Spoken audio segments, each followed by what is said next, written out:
Poseidon. When they saw that head, all the lesser gods present widened their eyes, filled with terror. They had seen the 4 blood-stained divine mountains before, but at that time they thought it was human blood. Now seeing Poseidon's head, their minds were in shock. They never imagined that the new god-king guarding the mythical barrier would be so fragile. Lin Chia threw Poseidon's head to the ground, where it rolled to the feet of the gods, who immediately stepped back. Poseidon is dead. From now on, Olympus will be erased from the world, Lin Chia said calmly. As Lin Chia's words fell, 2 streaks of light descended from different mountain peaks.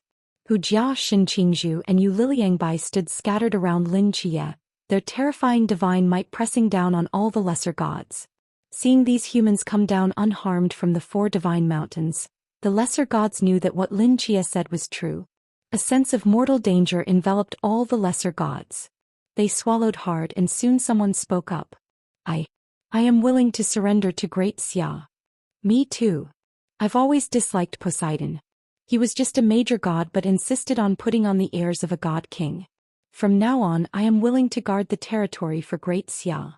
Me too. Me too. Many lesser gods surrendered one after another. With the great tree of Olympus fallen, they were unwilling to die for Poseidon. Since Great Xia had grown so powerful, surrendering and joining under its banner seemed like a good choice. Moreover, current Great Xia only had 4 gods, the rest were just human powerhouses without divine laws. If Great Xia accepted them, they would instantly gain more than a dozen law-wielding powerhouses. They believed these humans wouldn't give up so many god-level combat forces. Perhaps from the beginning they had prepared to absorb these combat forces. Otherwise, why would this human bring Poseidon's head to meet them? Thinking of this, their initially panicked hearts calmed down. You seem to have misunderstood something. Lin Chia's gaze swept across the many lesser gods, his eyes narrowing slightly. I stand here to pronounce the death sentence on Olympus, not to accept your surrender. Besides, since when did the territory of my Great Xia need a pack of homeless dogs to guard it? Under the stunned gazes of the lesser gods, Lin Chia calmly waved his hand. Leave none alive. The next moment Shin Qingzhu, Hu Jia and Yu Liliangbai attacked simultaneously. Surging divine light swept across the scene, piercing screams rang out from among the lesser gods, and blood immediately stained the foot of the divine mountain. Lin Chia watched this scene calmly without any emotional fluctuation.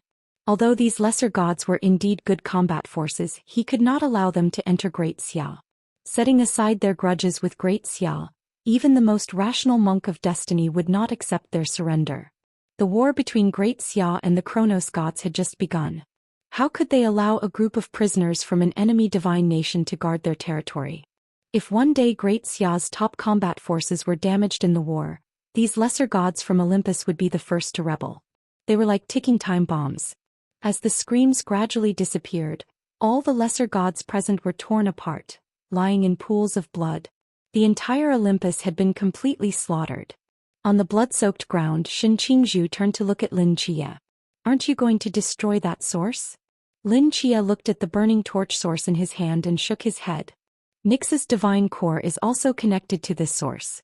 If I destroy this source now, her power will drop significantly, putting her in danger. That's true. Shall we go back now? Lin Chia's gaze swept the surroundings. With the Olympian gods slaughtered, the Greek divine nation no longer existed in the world. Their expedition could be considered a great victory, but Lin Chia's brow remained furrowed. Beating the mountain to scare the tiger.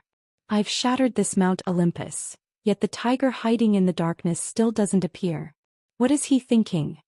As Lin Chia was muttering to himself, Xiaoping's voice came from the side. Commander, I've made contact with the people from Utopia. They're sending ships. They can take in these residents from the human circle, and also provide temporary shelter for those ordinary people captured from the coast. Let them recover for a few days, and after memory cleansing is complete, send them back to Great Xia by ship. Lin Chia nodded slightly. Good. Everyone waited at Mount Olympus for over an hour until Utopia's Pixel fleet finally arrived. A special agent from the Upper Evil Society spoke with Lin Chia, then led all the ordinary people onto the ships, which slowly disappeared on the horizon. Let's go back too. Lin Chia looked back at this desolate divine nation, pulled out the straight knife that had been thrust into the ground at the shore, and stepped back onto the deck of the exploration ship. As the dazzling searchlights lit up, the 3 exploration ships slowly left the strait, sailing toward Great Xia. The consecutive battles had left the human powerhouses somewhat exhausted. They leaned against the cabin, watching Olympus gradually disappear into the mist behind the stern, and couldn't help but yawn several times. "Commander Lin." A voice came from behind and Lin Chia turned to look. It was a 17 or 18-year-old girl. Lin Chia recognized her. Her name was Ling Lin, a member of the Phoenix team. "What is it?" Ling Lin pressed her lips together. "Captain Xia Siming died in battle. Our remaining teammates just had a meeting. Because my tolerance for Phoenix blood is the highest among the other members, everyone decided that I should replace Captain Xia Siming as the new captain of the Phoenix team. Please approve." "The new captain of the Phoenix team?" Lin Chia looked at the young girl before him, his expression somewhat complex. The Phoenix team's succession model was different from other teams. They enhanced their combat power by artificially transplanting Phoenix bloodlines into their bodies. Those with higher tolerance for Phoenix blood could harness more concentrated Phoenix blood and were theoretically most suitable to serve as captain. Many years ago, Xia Siming was also an ordinary member of the Phoenix team. Later, when the captain at that time died in battle, she was chosen as the next captain. All other team members each infused 1/7 of their bloodlines into her, followed by several blood purification surgeries, which resulted in the highest purity Phoenix blood flowing in her veins. The Phoenix team was the only special team among many that could create artificial captains, or even artificial team members. This was the truth behind the Phoenix never dies for decades. "I understand. After we return, I will issue the appointment document." Lin Chia nodded. Just as he was about to give some additional instructions, a violent rumbling sound exploded in the sky. Lin Chia's pupils contracted sharply. He quickly turned to look and saw numerous massive Chronos gods emerging from all directions in the gray mist, already surrounding them. "Here it comes." The gray mist rolled over the sea surface as Lin Chia stood at the bow and spoke in a deep voice. Roars echoed from the distant sea, some sharp and piercing, some earth-shaking, some eerily strange. Looking out, he saw the silhouettes of Ku-system deities appearing in the mist, exactly 9 of them. These terrifying Ku-system auras and the alternating roars directly frightened Lingling behind Lin Chia. She spoke with a pale face. "Commander, have we fallen into a trap?" Lin Chia didn't answer but directly said, "Take the other members of the Phoenix squad and hide in the cabin. Quickly." "Commander, we can fight too. In a battle of this scale, your participation would be no different from suicide. Go now." "That's an order." Seeing this, Lingling said no more. As the new captain of the Phoenix squad, she had to take on the captain's responsibilities. Gritting her teeth, she rushed through the surging waves to the stern of the exploration ship and led all members of the Phoenix squad into the cabin. With the appearance of those 9 Ku-system deities, the entire sea area became turbulent. Giant waves rocked the 3 exploration ships almost to the point of capsizing. Salty seawater fell like rain onto the deck, making tinkling sounds. "It seems the real battle has just begun." Shen Qingzhu walked to Lin Chia's side and slowly spoke as he gazed at the approaching Ku-system deities. "I thought this plan had failed. I didn't expect In Qingyu would still give us a surprise." Lin Chia turned to look into the distance. Between the hazy mist, a hooded figure in black stood ghost-like on the frozen ice layer, silently watching in their direction. Destroying Olympus was never Lin Chia's purpose, or at least not his main purpose. This divine nation was merely a chess piece on the board between Lin Chia and Monk Summing, a setup to attract the real enemy. The reason Lin Chia went to such lengths to project a countdown above Olympus wasn't to provoke Poseidon and others. After all, if his true goal was just to destroy Olympus, he would have approached as stealthily as possible, ideally reaching their doorstep before they noticed and annihilating them in one go. Why would he give them 10 days to prepare? That countdown was meant for In Qingyu in the mist from the very beginning. For these 4 years, the Ku-system deities led by In Qingyu had been hiding in the mist without any movement. Even when Lin Chia activated the god-hunting plan and sent several human deities and special squads into the mist to hunt gods, they couldn't draw out a single Ku-system deity. The more silent they remained, the more dangerous they were. And Qingyu and the numerous ecosystem deities hiding in the shadows always held the advantage. To break this stalemate, Lin Chia had to force them to appear. If the previous god hunting couldn't draw them out because the bait was too small, then putting a Chinese countdown on Olympus was undoubtedly telling in Qingyu. In 10 days I'm going to destroy Olympus. Do you dare to come? To destroy Olympus, Great Xia would certainly deploy most of its top forces, and even Lin Chia himself would take action. Several human deities and many human powerhouses. This was the biggest bait Great Xia could currently offer. This was a risky move. The first risk was that after displaying the countdown, the Olympian deities would certainly be on guard, greatly increasing the difficulty of destroying Olympus. The second risk was that with Qingyu waiting to ambush them, if he struck here and wiped them all out, Great Xia would not be far from collapse. But Lin Chia had to make this risky move. They were already exposed, so they had to take control of the initiative in this chess game. From the current situation, Lin Chia's plan had undoubtedly worked. Many human powerhouses and deities gathered at the bow. They looked around at the approaching roaring ecosystem deities with extremely solemn expressions. You go ahead, we'll handle this, Shen Qingzhu said to Lin Chia. Lin Chia nodded, then leaped from the exploration ship like a swift swan, rushing toward the figure standing on the ice layer. Roar!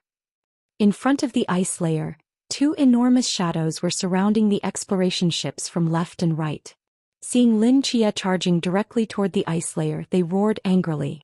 A thick blue-black giant tail and a crimson long tongue struck at him simultaneously. Lin Chia pushed his thumb and, white slash, at his waist immediately unsheathed. His form entered the void, avoiding these 2 attacks. In a world of black and white, he stepped across the waves, flashing past the 2 ecosystem guardian deities, and landed steadily on the ice surface. In the gray mist, a deep red figure holding a long sword appeared before the black-robed Qingyu.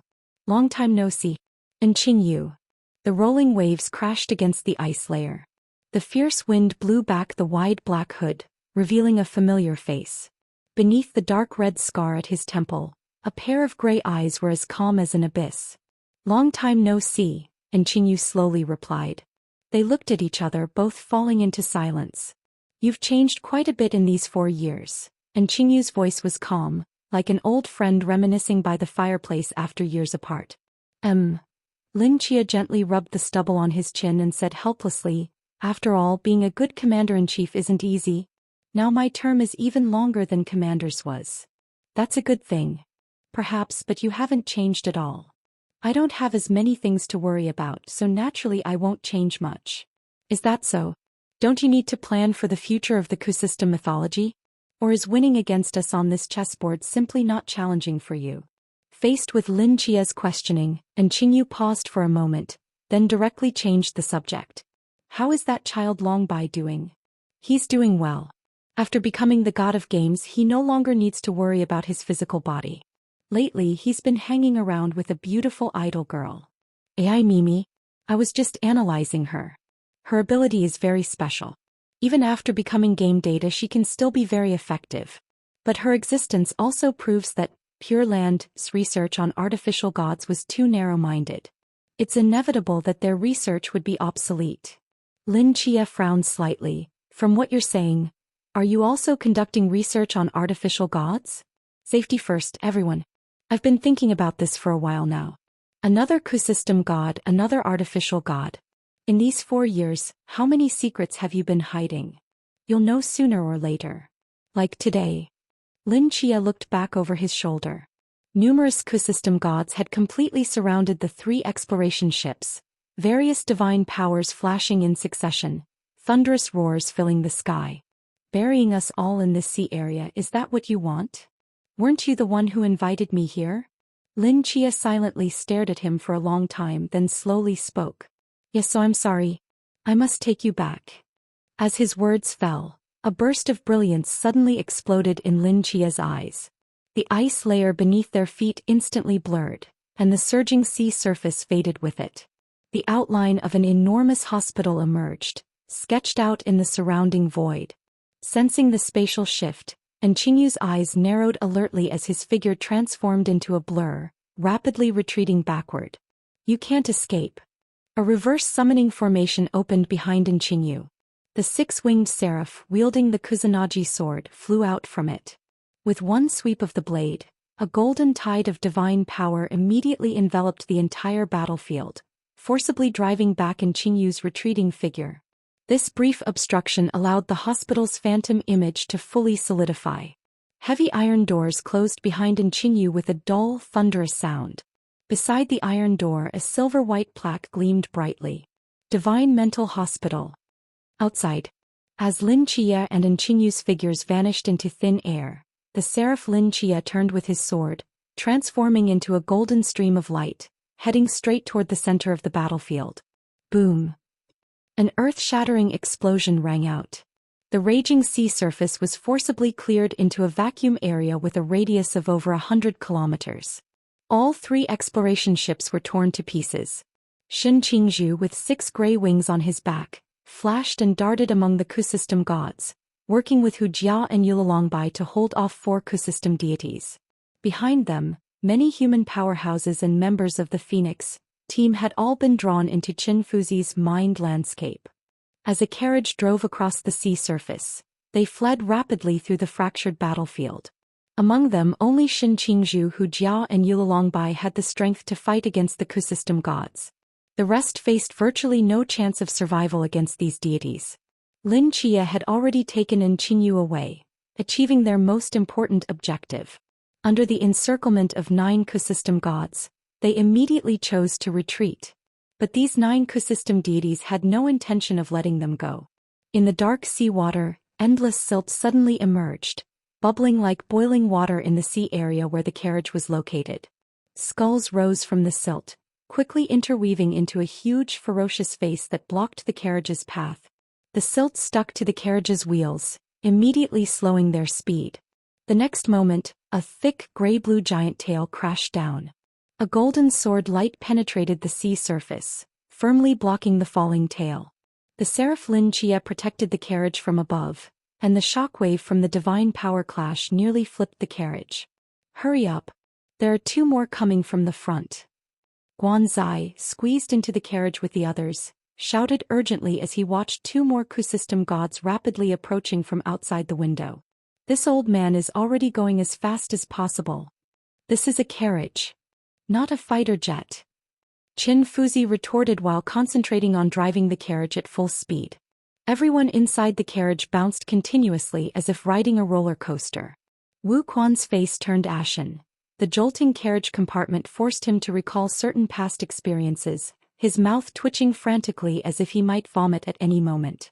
The others held on to the inner walls of the carriage, their expressions not much better. In the roaring waves, a carriage sought gaps to escape from the encirclement of 3 Ku-system gods, creating an extremely perilous scene. It's over, we can't dodge what's ahead. Qin Fuzi gritted his teeth as he saw the funnel-like purple clouds ahead. At that moment, the seraph Lin Chia in midair raised his hand. Above the atmosphere, a deep blue forbidden spell suddenly lit up. Forbidden spell, Alfred's aria. Dense lightning gathered before the spell formation, instantly converging into a gray-blue ball of lightning. A narrow gray lightning strike instantly penetrated the misty haze, flashing to the purple clouds. Boom! As the gray lightning strike rubbed against the air, a sound resembling a sigh echoed through the sky. An earth-shattering lightning storm bloomed in the sky, forcibly blasting a gap hundreds of meters wide in the purple cloud layer. The carriage flew through the dancing electric arcs, rapidly passing through the center of the gap. Since Lin Chia had set up this plan, he naturally anticipated the worst-case scenario. To reduce the risk of death when facing Ku-system gods, he had his seraph avatar place several forbidden spells in the atmosphere early on as one of their trump cards. At Olympus, he had considered activating these forbidden spells in advance but quickly rejected the idea. After all, these spells were their trump cards against the Ku-system gods' ambush. If used prematurely, the subsequent risks would multiply. With Alfred's aria activated, the other forbidden spells lit up in succession. Magic of various colors descended from the sky, blasting an escape route through the sea for everyone. Compared to destroying Olympus, this is much more exciting. Watching the thunderous magical lights exploding outside the window and the roars of numerous Kusystem gods, Xiaopinga couldn't help but comment.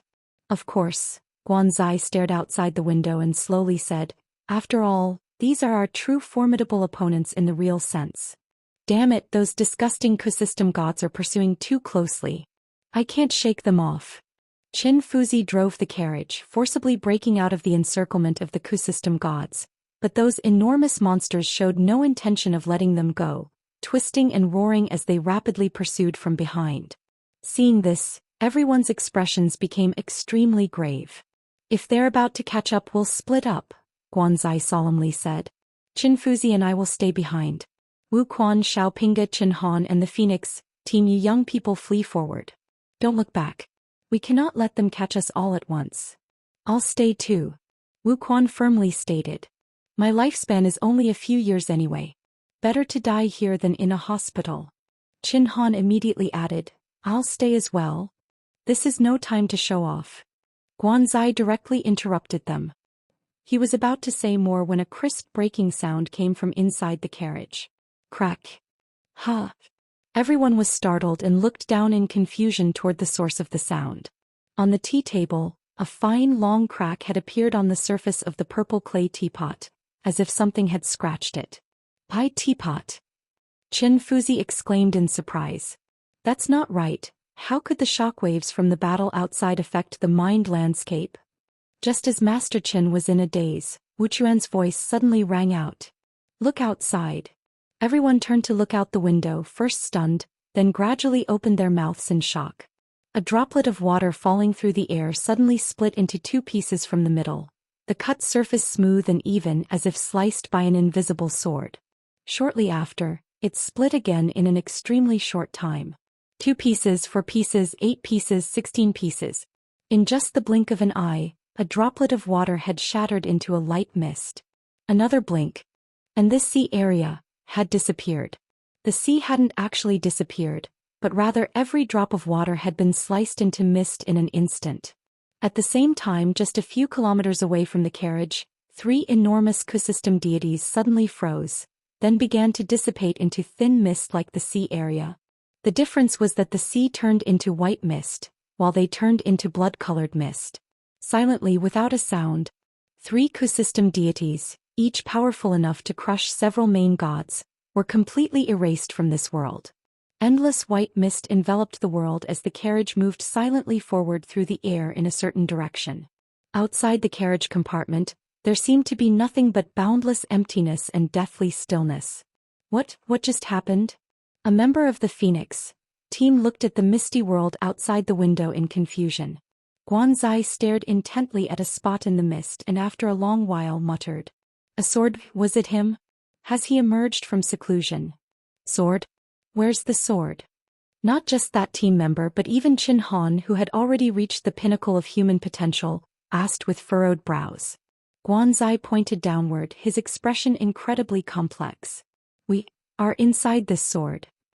This is..." The Seraph Lin Chia hovered with his wings spread in this endless mist, dazed for a long while before suddenly coming to his senses and turning his head toward the direction of Great Xia. "That sword, was it, teacher?" The 3 Kusystem deities that had been pursuing the carriage had already dissipated into bloody mist without a trace. The remaining 6 Kusystem deities seemed to have been frightened by something and quickly disappeared into the white mist, vanishing from sight. The Seraph Lin Chia didn't pursue them. Instead, he flapped his wings and rapidly flew upward. His figure passed through the atmosphere but still couldn't break free from the endless mist. He continued ascending until he escaped gravity's pull and reached space, where the drifting mist finally disappeared. The Seraph Lin Chia looked down, his pupils slightly contracting. On the gray surface of the earth, a sword mark was deeply imprinted across the ocean. All the seawater along the path of this sword had been cut into mist. This mist, like blood flowing from the wounded ocean, continuously flowed towards space. The end point of this sword mark was the battlefield where the carriage had been pursued, while the starting point was in the direction of Great Xia. The Seraph Lin Chia gazed at this sword mark that had wounded the ocean, unprecedented shock appearing in his eyes. Until now he had never seen such a terrifying scene. Even the sword that Michael had once struck from the moon to earth couldn't compare to the shock of this sword before him. One sword thrust from Great Xia, penetrating thousands of kilometers of void, striking down upon the sea. When the sword fell, the sea shattered into mist. An entire sea area shattered into mist. What kind of concept was that? How many slices would it take to turn a drop of seawater into mist?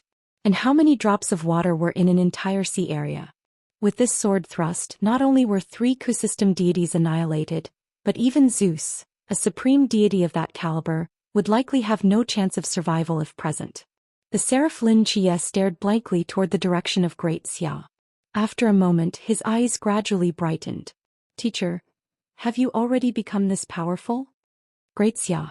At the edge of a desolate desert, a sword hut stood on the barren land. In this land there was no wind, no life, no vegetation, only sword energy solidified into substance, drifting in the dead air. Inside the sword hut, a figure in black clothes sat cross-legged calmly on the ground.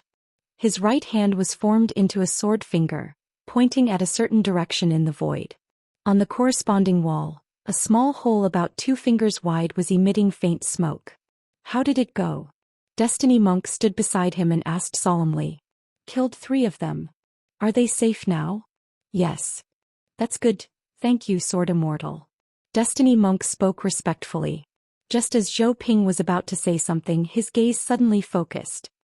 He looked down at his palm where fine dark red cracks appeared on the back of his hand, slowly extending toward his arm under the sleeve.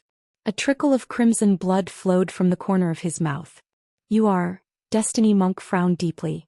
Looking at the cracks covering Zhou Ping's hand, he seemed to realize something. Zhou Ping shook his head. It's nothing. You should go now. When Lin Jie returns, tell him to come see me. After hesitating for a moment, Destiny Monk nodded. All right. With Destiny Monk's departure, the sword hut once again fell into silence. Zhou Ping watched his retreating figure and sighed helplessly. His eyes slowly closed as he sat motionless in the center of the sword hut, as if in meditation. Divine Psychiatric Hospital. And Qingyu stood on this completely unfamiliar land, his brows slightly furrowed. So that's it. This is why you brought me here? You have too many tricks up your sleeve. Besides this place, I couldn't think of any other way to contain you. Lin Jie waved his hand lightly, and with a flash, the two appeared in an open courtyard. He raised his hand and pointed to the last room on the 2nd floor of the ward. That last empty room is specially reserved for you. And Qingyu surveyed his surroundings, showing little emotional change on his face, and thoughtfully said, Divine Psychiatric Hospital. So this was your secret back then? Your identity as the divine proxy and those endless summons all came from here. That's right. At this point, Lin Jie had no need to hide his past secrets. Are you sure this place can contain me? And Qingyu asked in return. Lin Jie frowned as he looked at him, seemingly trying to detect some emotional fluctuation in those gray eyes. Contempt, fear, worry, anger, anything. But there was none of these in his eyes. The impression Qingyu gave him was that of an all-knowing transcendent who had seen through the mortal world, like a combination of Merlin and Destiny Monk. And Qingyu in this state was the most frightening. Just as Lin Jie was about to say something, a flippant voice suddenly sounded from the ward. Well, if it isn't our key of the door? What's this? You've come for a vacation too? Kiss. He rested his hands on the corridor railing, looking down at the courtyard below, baring his snow-white teeth in a casual grin. Seeing his figure, Qingyu first froze, then narrowed his eyes slightly, lost in thought. Get lost. Lin Jie now felt instinctive disgust at the sight of us and spoke coldly. Don't be so fierce. It's rare to see a face other than that annoying caretaker. Since we're going to be fellow patients, what's wrong with having a chat? Case spoke without concern. I'm saying, key of the door. Before us could finish speaking, Lin Jie lightly raised his palm, and a terrifying gravitational force surged from the room behind us, forcibly pulling his body back into the room. Bang! With a muffled sound, the door of room 5 automatically locked. Us was once again sealed within the patient room. What happened? Did that harbinger of doom escape again? Li Yifei heard the noise and hurriedly ran out from the kitchen. Seeing Qingyu in the courtyard, his hand trembled violently, and a half-peeled corn fell to the ground. He stared blankly at that familiar yet strange face, his mouth uncontrollably hanging open. 67. Is he? Even after so many years, Li Yifei's psychological shadow of Qingyu still hadn't disappeared. Plus, after hearing that he had betrayed Great Xia to become key of the door, becoming Great Xia's greatest enemy, the shadow he left in Li Yifei's heart had only grown stronger. It should be noted that one had already pushed him and Lin Chia to the brink of mental collapse, and now another three-pillar god level, key of the door, had arrived. Who knew if this hospital could withstand two three-pillar gods? Li Yifei certainly didn't want the tragedy of years past to happen again. From today on he will be the patient in room 6, Lin Chia said to Li Yifei. From now on he's under your supervision. And Qingyu silently observed Li Yifei, his eyes tinged with gray and unfathomably deep. For some reason the moment he saw those eyes, Li Yifei's entire body trembled slightly. After hesitating for a moment he still made faces at Lin Chia, gesturing to have a private word. Lin Chia followed him to one side. 7. Are you sure it's okay for him to be here? Li Yifei asked cautiously. In what sense? He's the key of the door. Can this hospital really contain him? If Kiss can be contained, why not him? Besides, he hasn't completely transformed into key of the door yet. Lin Chia glanced at Qingyu, who was standing under the large tree in the center of the courtyard, calmly examining the patterns on the trunk. Moreover, if this place can't contain him, then nowhere in the world can. This god's mental hospital was a place capable of imprisoning the highest gods. Even Kiss was confined in room 5. It could be considered the most secure prison in the world, and it was the only option for holding Qingyu. All right. Li Yifei paused for a moment, then asked worriedly, he won't dissect me here, will he? Lin Chia gave him a look. Relax, Ananda snake demon no longer has any dissection value to him. If you can handle us, can't you manage him? But he's different from us. Well, I'll try. Li Yifei scratched his head. However, you don't need to be as strict with him as with chaos. Let him walk around, drink tea, read books as he pleases, just don't let him do anything too extreme. What about medication? Same dosage as chaos? Lin Chia pondered for a moment, glanced at Qingyu from the corner of his eye and finally said, he doesn't need medication. Oh, okay. After finishing his instructions to Li Yifei, Lin Chia walked directly toward Qingyu, who was now looking up, examining the floating panel above his head. Qingyu treatment progress, 93%. It seems your mental state isn't so healthy either, Lin Chia said slowly. Even case has a treatment progress of 95%. Qingyu said calmly, is that so? Are you sure what you see is real? Lin Chia frowned. What are you trying to say? Qingyu didn't answer but changed the subject. Even if you lock me up here, those people outside don't have enough manpower to defeat 9 Q-system gods. That's not for you to worry about. Master has emerged from seclusion. Now the ones who should be worried about winning are you people. Hearing this, Qingyu's eyebrows raised slightly. The Red Dust Sword Immortal has reached the Supreme Realm. So that's why you insisted on delaying for 10 days, to wait for this trump card? Using Olympus as the battlefield, all top human fighters as bait to draw out me and the Q-system gods, imprisoning me in the hospital, then relying on the Red Dust Sword Immortal to turn the tide. This way not only has Great Xia seized absolute initiative, but also forced us out from the shadows. As expected of the Lin Chia, I know. These moves, you've played them well. Lin Chia didn't respond. He just silently looked into Qingyu's eyes and slowly said, is that so? Then what about you? You knew Olympus was a trap I set for you, yet you still came. What's your backup plan? How do you know I have a backup plan? Aren't 9 Q-system gods enough power to sweep across the earth? Lin Chia shook his head. For others perhaps that would be enough, but you're Qingyu. I know you too well. Your meticulousness and caution exceed even mine. You must have a backup plan. Qingyu smiled slightly but said nothing. Compared to his former self, this smile no longer held that shyness, only an indescribable mystery and calmness. For this period you'll stay here in the hospital. When I have time I'll come see you again. Knowing he wouldn't get any more answers, Lin Chia left these words and then disappeared from the spot. With Lin Chia gone and Kus sealed away, Only he and Li Yifei remained in the vast hospital. A gentle breeze swept across the lawn, making the big tree rustle. After a brief silence, Li Yifei looked at the half-peeled corn in his hand and tentatively asked, "Do you want corn pancakes?" And Qingyu gave him a deep look, then turned and walked toward room 6, his calm voice sounding, "Whatever." "Qinhan, move back a bit." "Yes, right there, stand still and don't move." A dilapidated carriage moved across the misty sea surface, swaying precariously in the wind, as if it might shatter at any moment and sink into the water. Teacher Qin drove the carriage while directing the crowd packed inside, working until he was drenched in sweat. All 3 exploration ships were smashed to pieces. Fortunately, we have Teacher Chen's carriage. Otherwise, we'd be in trouble. The members of the Phoenix Squad looked at the thick fog outside, speaking with lingering fear. However, whether this carriage can hold up until we reach Great Xia, that's hard to say.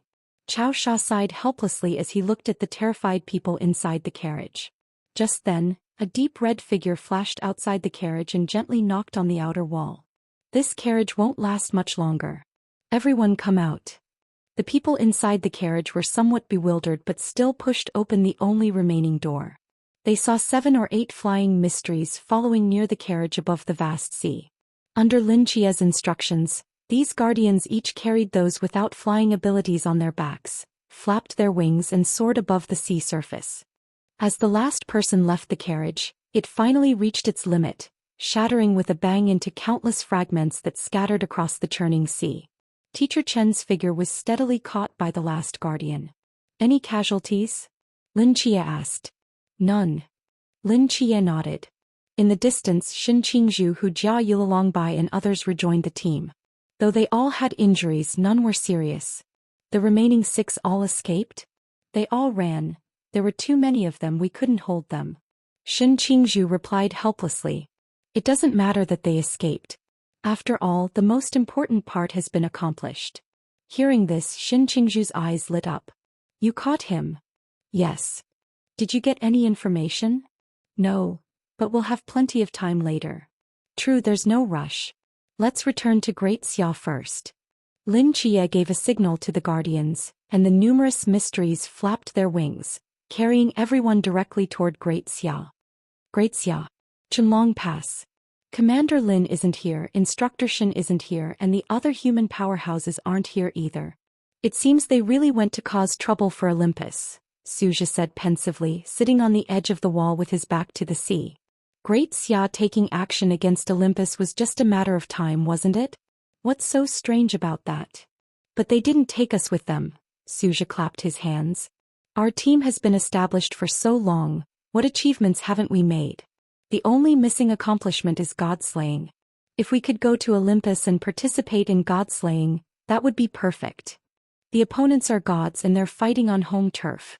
We wouldn't be much help if we went and might even hold Commander Lin and the others back," Li Zhenjin said. "What about the Phoenix Squad? They've been nowhere to be seen these past few days, so they must have gone to Olympus with Commander Lin too. If they could go, why couldn't we?" Li Zhenjin opened her mouth but didn't know how to refute. "Also, since returning from the mist last time, we've been on vacation with no missions. Could it be that we've been shelved?" Suja cautiously suggested, but the next moment his face contorted in pain. "Ow, ow, ow. I'll stop talking, my dear sister, let go of me." Su Yuan was pinching the flesh on Suja's arm, twisting it a full 180 degrees, making him grimace in pain. Phoenix is a veteran team of Great Xia. For large-scale operations like this, they naturally have more experience, so there's nothing strange about it. As for the vacation, it's Commander Lin's care for our team. We only get a break once every 2 or 3 years, and you think we're being shelved. Fang Mo glanced at him and said leisurely, "Next time we have a vacation you can volunteer at headquarters." "No. I was just saying." Suja grimaced, about to say something more when several black dots flew in from the misty border. "Mystery invasion?"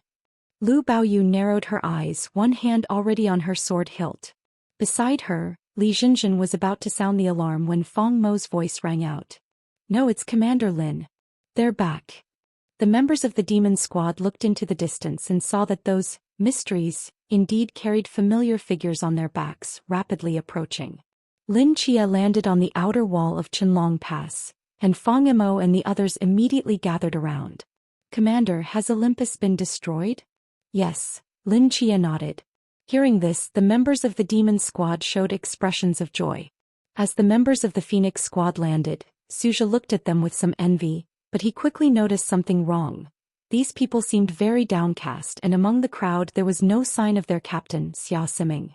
The Phoenix Squad had always had a good relationship with their team, and Captain Xia as a senior had often helped these newcomers. They had a very good impression of this lively and cheerful captain. "What's this?" Fang Mo also sensed the unusual atmosphere and looked questioningly at Lin Chia. Lin Chia gestured behind him, and a coffin pieced together from broken wood floated in front of the Demon Squad. "The members of the Phoenix Squad will soon undergo collective blood transfusion surgery. Please help make a proper coffin for Captain Xia. In a couple of days, headquarters will hold a memorial service for Captain Xia, which I will personally preside over." Hearing this, it was as if lightning struck through everyone's minds. Xia Siming was dead? The people who had just mentioned the Phoenix Squad couldn't react for a moment. By the time they came to their senses, Lin Chia had already mounted the back of a mystery again, preparing to take off. "Where are you rushing to?" Fang Mo asked curiously. Lin Chia looked at the coffin pieced together from broken wood, his hand gripping the sword hilt turning white. His eyes revealed killing intent as he slowly said, "There's a debt. I haven't fully settled yet. Great Xia Nightwatcher headquarters. Lin Chia and the others have returned?" Behind the desk, Destiny Monk, who had just finished organizing a stack of documents, capped his pen and placed it on the edge of the desk, wearily rubbing the corner of his eye. "Yes, Qianlong Pass just sent back the news. They should be on their way to the capital now," Min Junliang reported truthfully. "I see." Destiny Monk sighed, stood up from his seat and walked straight toward the door. "Where are you going?" Min Junliang asked. "Back to Kunlun Mountain." Destiny Monk took just 2 steps before stopping, hesitating for a moment, then shaking his head. "No, I can't go there. It would be a shame to destroy the temple that was so difficult to build." "What did you say?" "Nothing. When Lin Chia returns, tell him I'll be waiting for him in the desert where Zhou Ping is in seclusion." Half an hour later. The Great Desert, a no-man's land. On a sand dune hundreds of miles away from the sword hut, a figure sat cross-legged in the wind, his mud-stained kasaya fluttering in the dusty air. He lowered his head with eyes closed as if asleep. Boom! A deep red figure descended from the sky like a meteor, causing the yellow sand to fly up in all directions. In the next moment, a blade light pierced through the void, its cold killing intent cutting through the dust, slashing straight toward Monk Destiny's brow. Yet Monk Destiny simply sat silently in place, eyes tightly shut as if unaware of everything happening. The blade tip suddenly stopped just before his brow, its sharp edge cutting his skin. A trace of crimson seeped out, flowing down his nose bridge and dripping onto the desert floor. "Do you think that by putting on this helpless act I'll soften my heart?" Lin Chia said coldly, gripping the hilt of divine calamity. "Then what should I do?" Monk Destiny slowly said. "Resist? I can't beat you. Since I can't win and can't escape, why should I resist? Is that why you came to this desert? Here, no matter how much commotion we cause, it won't affect the outside world, nor will anyone see it. Isn't that right?" Monk Destiny opened his eyes, looking directly into Lin Chia's eyes. "This chess game isn't over yet. If the 2 chess players start fighting among themselves, the enemy would only find us ridiculous and foolish if they saw." Lin Chia's eyes narrowed, a thread of killing intent drifting from his blade. "Perhaps we only need 1 chess player. Perhaps." Monk Destiny's expression remained perfectly calm. "Kill me here, take back predetermined fruit. And when our thousands of years of karma merge into one, the law of cause and effect will emerge. At that time, you will become the world's most powerful god of cause and effect, just half a step away from reaching the supreme. But what then? Is what Great Xia lacks on this chessboard really a god of cause and effect? Great Xia doesn't lack a god of cause and effect, but it also doesn't need an executioner who treats human lives as worthless. Do you know how many innocent people died because of your lie? 2,162 people. Counting Xia Siming, it's 2,163. Monk Destiny said flatly. But without that lie, if you had attacked Olympus earlier with all your forces, even if you could have rescued them all, Zhou Ping hadn't yet emerged from seclusion. What would you have done when you encountered the K-system gods afterward? I had already made preparations. Even without teacher's help, we could have escaped. You mean those forbidden spells? Do you think those things could stop so many K-system gods? Monk Destiny's voice rose as he spoke coldly. With just those forbidden spells, even if you could escape the K-system gods' encirclement, you would have lost at least 2 human sealing experts. Not just 2,000 ordinary lives plus Xia Siming. Even 20,000 or 200,000. Their combined importance on this chessboard is far less than 2 human sealing experts. Hearing the last sentence, Lin Chia's eyes suddenly contracted. He violently thrust Divine Calamity into the sand beside him and smashed his fist into Monk Destiny's face. Boom! Blood sprayed as Monk Destiny flew back hundreds of meters like a sandbag. Before Monk Destiny could hit the ground, a deep red shadow rapidly flashed to his front. A powerful hand grabbed his collar, suspending him in midair. Lin Chia glared into Monk Destiny's eyes and shouted, "I ask you, who am I?" Monk Destiny's mouth was covered in blood, but he looked at Lin Chia without saying a word. "I am a night watcher." Lin Chia's eyes drew close to Monk Destiny's face. "Yes, we need to win this chess game. But if we fight to protect humanity's future while sacrificing ordinary people's lives as a means to achieve final victory, what is the meaning of this chess game? If Yi fans would Qing Zhao Kongqing, if they saw us using ordinary people's lives to build our victory, what would they think? Those lives were each protected by their own sacrifices. If they were here, would they allow you to do this? War always requires sacrifice, doesn't it?"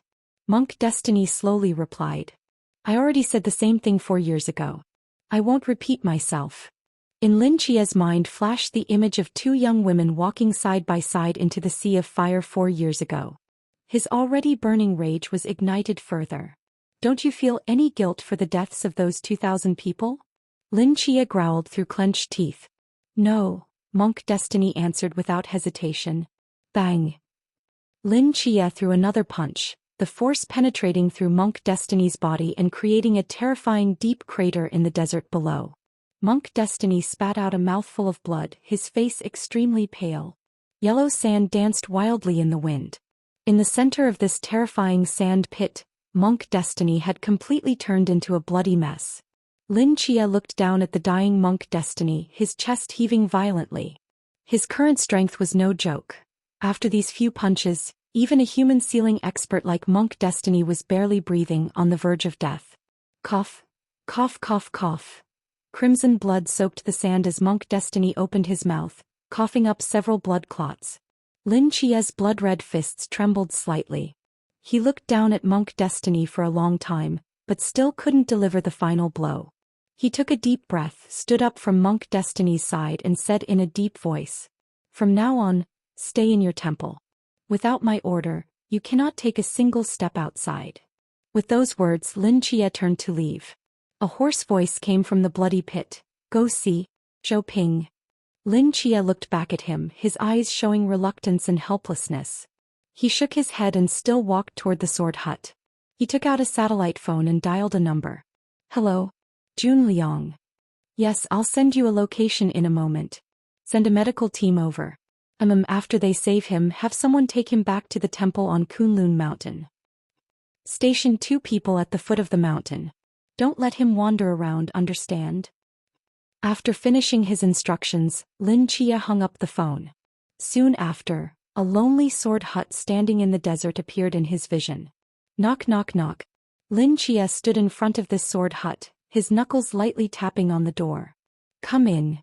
A familiar voice sounded from inside the sword hut. Lin Chia's eyes revealed a smile as he pushed open the door and stepped inside. Within the simple sword hut, there was only a small bed made of cardboard, a wooden table and a suitcase full of books. In the center of the hut, Zhou Ping was sitting cross-legged, looking at him with a smile. "Congratulations, teacher, for breaking human limits again and entering the supreme divine realm." Lin Chia respectfully said. "No need for special congratulations. This realm doesn't seem that difficult to enter." Zhou Ping smiled. "How was your trip to Olympus? What did you gain?" Thanks to teacher's blessing I gained quite a bit. Actually, it's not just my credit. Zhou Ping looked toward a certain point in the void.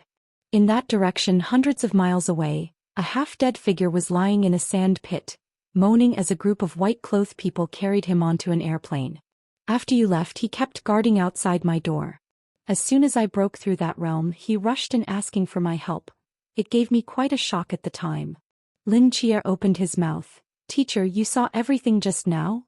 Yes. Zhou Ping paused for a moment then continued, to be honest, I don't like that monk. He's too cold, too heartless, unlike any hero in books, and unlike me. But I can't deny that he wants humans to win more than anyone else, just that his methods of approaching victory are somewhat special. Lin Chia hesitated for a long time before asking, Teacher, if you were faced with that choice, what would you have done? If it were me, I would have taken my sword and charged straight to Olympus, regardless of any schemes, conspiracies, or arrangements. I would kill all the Olympian gods first, then bring back all our great Xia citizens, not one less. Zhou Ping answered matter-of-factly. What if the Chronos gods intercepted you on the way? If they block me, I'll kill them. If I can't kill them, then I'll just have to die. Lin Chia's mouth twitched. That's it. That's it. Even if you knew there would be someone waiting to take advantage and doing so might lead to Great Xia's destruction, you would still go to save them? You think too highly of me. Zhou Ping said helplessly, I'm just a fool who likes to read books and practice swordsmanship. How could I think so far ahead? When I encounter injustice, I draw my sword. My actions only follow my heart.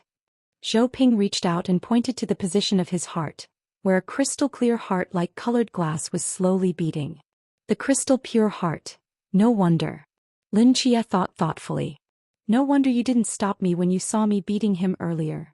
Lin Chia smiled. So that was also following your heart? Zhou Ping seemed a bit embarrassed. That monk's actions did make me angry. If you wanted to beat him, I certainly wouldn't stop you. But if you had wanted to kill him, I would have intervened. As his words fell, Zhou Ping's expression gradually became serious. I, at most, can only be considered a swordsman with decent strength. I'm good at fighting and slaying gods, but if you asked me to lead humanity, humanity would probably be extinct in a few days. That's why you need the Destiny Monk. Books say no gold is perfectly pure, no person is perfect. What's short in one measure may be long in another. Just as I only know how to fight, you, Lin Chia, no matter how powerful, aren't all-encompassing. If you want to win this war for humanity, you must have people to assist you. Just like ancient emperors needed generals and ministers, without them you're just a lone person struggling with every step. Although the Destiny Monk's methods are cruel, his loyalty and ability are beyond doubt. You may not take all his advice, but he must exist. Lin Chia nodded seriously. Yes, I understand. After saying a string of profound principles, Zhou Ping came back to himself, self-deprecatingly saying, Sorry. These past few years I've been reading books in this sword hut. After reading too many books, somehow I start lecturing people. You're smarter than me, you don't need me to point these things out. A teacher teaching a student, what's wrong with that? Lin Chia smiled, but you've been in this sword hut for so many years. Now that you've reached the supreme divine realm, you should go out and move around. I'll call Qingzhu later and have him join us for dinner. A new Sichuan restaurant opened downstairs at headquarters recently and it's quite good. Alright, I've also brought in Qingyu here. If you want to lecture him, I can relay it for you. Zhou Ping listened to Lin Chia's words with a smile and after a long while, shook his head and said, I appreciate your kindness, but I can no longer leave this sword hut. Hearing these words, Lin Chia was stunned. Why? Zhou Ping lowered his head slightly, looking at his own body, his eyes somewhat complex. Lin Chia seemed to sense something, his brows furrowed. After saying sorry, he gently rolled up Zhou Ping's sleeve and saw that arm covered in cracks. His eyes suddenly contracted. This is. The divine power and laws of the supreme realm are stronger than I imagined. My body is already at its limit just containing them. Zhou Ping sighed. Lin Chia stood stunned for a while, then rolled up the other sleeve, then the trouser leg. Only then did he realize that since he entered the door, Zhou Ping had maintained the cross-legged sitting position, and apart from his hands, no other part of his body had moved. Zhou Ping's skin showed a strange dullness, like a lead-filled Buddha statue, extremely heavy. Even with Lin Chia's strength he could barely move it. Physical. Limit? Lin Chia remembered that Zhou Ping's physical body was forged by Yi Fan using the dragon elephant sword years ago. Although this dragon elephant sword was powerful enough to carry the laws and divine power of a main god, it was far from enough for Zhou Ping, who had now entered the supreme realm. The current Zhou Ping was like a plastic basin forcibly stuffed with a stone weighing dozens of kilograms, extremely fragile. With just a slight movement it would shatter. Understanding this point, Lin Chia's eyes flashed with a gleam of light. He suddenly looked up at Zhou Ping, about to say something. No. Before Lin Chia could speak, Zhou Ping said decisively. Lin Chia was stunned. Teacher, you know what I was going to say? You want to give me the primordial spirit embryo? No. Why? The primordial spirit embryo will be more useful in your hands. If you give it to me, humanity really won't stand a chance. Zhou Ping's expression was extremely serious. Lin Chia frowned, about to refute something, when he suddenly felt the tone of the last sentence was familiar. Is it monk destiny? Did he ask you to refuse the primordial spirit embryo? What did he tell you? What he said isn't important. What's important is that you cannot give me the primordial spirit embryo. Even if you truly separated from this body, I wouldn't accept it. Zhou Ping paused for a moment, then continued helplessly. Besides, do you think changing physical bodies is as simple as changing clothes? Without first detaching the soul, forcing the mental world to the edge of self-dissolution, and then rebuilding connections with the new body, how could one change bodies? The risks in this process are already extremely high. With my current divine power and rule scale, if I forcibly change bodies, there's a 99% chance I would completely dissipate. Lin Chia stared blankly at Zhou Ping sitting cross-legged, unable to speak for a long time. All right, don't make that expression. Seeing Lin Chia looking lost, Zhou Ping smiled gently. I just can't move around freely, not that I'm about to die. I'll be here in this sword dwelling. Whenever you want, you can come see me. Master, how much time do you have left? Time. Zhou Ping shook his head and after a moment slowly uttered 2 words. 3 swords. Hearing these 2 words, Lin Chia was stunned but then understood. Zhou Ping's current problem was that the dragon elephant sword could not bear the divine power and sword rules of the supreme god realm. As long as Zhou Ping didn't draw his sword, he could continue to live, but if he drew his sword, the dragon elephant sword would suffer backlash and develop cracks. And in Zhou Ping's current condition, he could at most draw his sword 3 more times. After 3 swords, the dragon elephant sword would completely shatter and he would perish. In other words, as long as he didn't use these 3 swords, he could continue to live. Although I can only draw 3 more swords, each one still has some power. Zhou Ping seemed to see through Lin Chia's thoughts and voluntarily said, I cannot leave this sword dwelling now, but my sword can reach any place in the world. If you need me to draw my sword, just come find me. Whoever you want me to strike down, I will. I hope I can use these 3 swords to their fullest potential, rather than dying alone in this sword dwelling, guarding these swords. Do you understand my meaning? In Lin Chia's mind, he once again saw that sword strike at the broken sea. That sword, from thousands of kilometers away, annihilated 3 K-system gods, something even ordinary supreme gods might not withstand. That world-destroying sword, Zhou Ping could still use 3 more times. And this was perhaps the most powerful weapon Great Xia currently possessed. It was also a trump card that should not be used unless absolutely necessary. Lin Chia looked into Zhou Ping's eyes and took a deep breath. Student understands. Hearing this answer, the smile on Zhou Ping's face grew deeper. Whether it's monk destiny or me, we are all behind you. Finish this game well. The future of humanity rests on all of you. Under Zhou Ping's pure gaze, Lin Chia's heart ached slightly. Yes. Divine Mental Hospital. Death Star. Time for your medicine. Li Yifei carried a jar full of pills, leisurely walking to the 5th ward, knocking on the door and calling out. After several seconds there was no response. Graphic novels. Li Yifei called out 2 more times and seeing no answer, simply kicked open the ward door and walked in with a grin. Don't hide. Try my new formula today. I've added 40 sleeping pills. Let's see if they can make you sleep until your next life. Hearing the voice from next door, and Qingyu in the 6th ward slowly opened his eyes. He hesitated for a moment but still walked out of his room. In the neighboring room, 2 figures were already fighting. Li Yifei was using one hand to pry open mouth while the other hand was frantically pouring pills from the jar. Chaos. S face turned iron blue as he punched Li Yifei's forehead, blasting him into a mist of blood. And Qingyu stood stunned outside the ward. Damn, annoying fly. Kus had already swallowed half a jar of pills. He cursed as he stood up from the ground, raising his foot, about to crush the remaining pills. Just then, Li Yifei's voice came again from the corridor. Death Star. Getting bold today, huh? Want to play with me? Just wait, let's see who wears out who first. Hearing this somewhat excited voice, Chaos' expression turned as ugly as if he'd eaten a fly. Before Li Yifei could rush to the door, he swallowed all the remaining pills himself. Li Yifei, carrying 2 full jars of pills, was enthusiastically preparing for an epic battle with Chaos. But seeing him voluntarily take all the medicine, he immediately felt disappointed. No fun. Well, better save some medicine. He was about to turn and leave when he seemed to remember something and smiled at Qingyu in the corridor. Qingyu classmate, how about pineapple fried rice tonight? Hearing this strange address, Qingyu felt a bit uncomfortable but still nodded. Anything is fine with me. Great, I'll call you in your ward later. Seeing this, his mouth twitched violently as he resentfully spoke. Wait, why doesn't he have to take medicine? Him. Li Yifei shrugged. Director's orders. He doesn't need medicine and he can move freely here. Chaos. Under Chaos' furious gaze, Li Yifei carried his 2 jars of pills and leisurely left the ward. After he was completely gone, Qingyu outside the door remained silent for a moment, then stepped to the doorway. What? Come to mock me? Chaos spoke softly. You are the creepingus. Who would dare mock you? Qingyu calmly replied, I'm just curious how you're still alive. Since you're already a prisoner, hasn't Lin Chia thought about killing you? Kill me?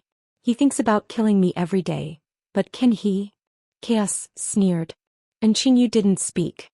His gray eyes scanned his body as if analyzing something, his brows furrowing deeper. How did you do it? Young man, this world is much more complex than you imagine. Chaos said unhurriedly, don't think that obtaining part of the key of the door's power means you can see through everything. Before true terror you are nothing. However, I am curious. Keith stared at Qingyu, his smile instantly disappearing as his eyes narrowed. What is your purpose for staying here? Qingyu calmly said, Purpose? I'm the same as you, we're both locked up in here. Hee, is that so? The two stood on opposite sides of the hospital room door, staring at each other as the air fell into dead silence. Just as Qingyu was about to say something more, his gaze suddenly froze, turning to look toward the end of the corridor where a figure in a white coat was slowly approaching from the distance. What are you doing? Lin Chia asked. Qingyu glanced at us. Nothing. It seems our key to the door is also curious about my immortal body. This said with a smirk, speaking leisurely. Actually, if you just take 200 pills every day like me, you could also become immortal and indestructible. Want to try? Lin Chia's gaze swept over us, and Qingyu, his brows slightly furrowing. He lifted a finger. Bang! The door to room 5 slammed shut, nearly hitting us, who was standing behind it. With a soft click, the door locked again. Amid Chaos's angry curses, Lin Chia looked at Qingyu and slowly said, Don't communicate with him, understand? Qingyu glanced at the closed door without saying anything. Come with me. Lin Chia turned to leave. Go. Where to? To see the teacher. Qingyu froze in place.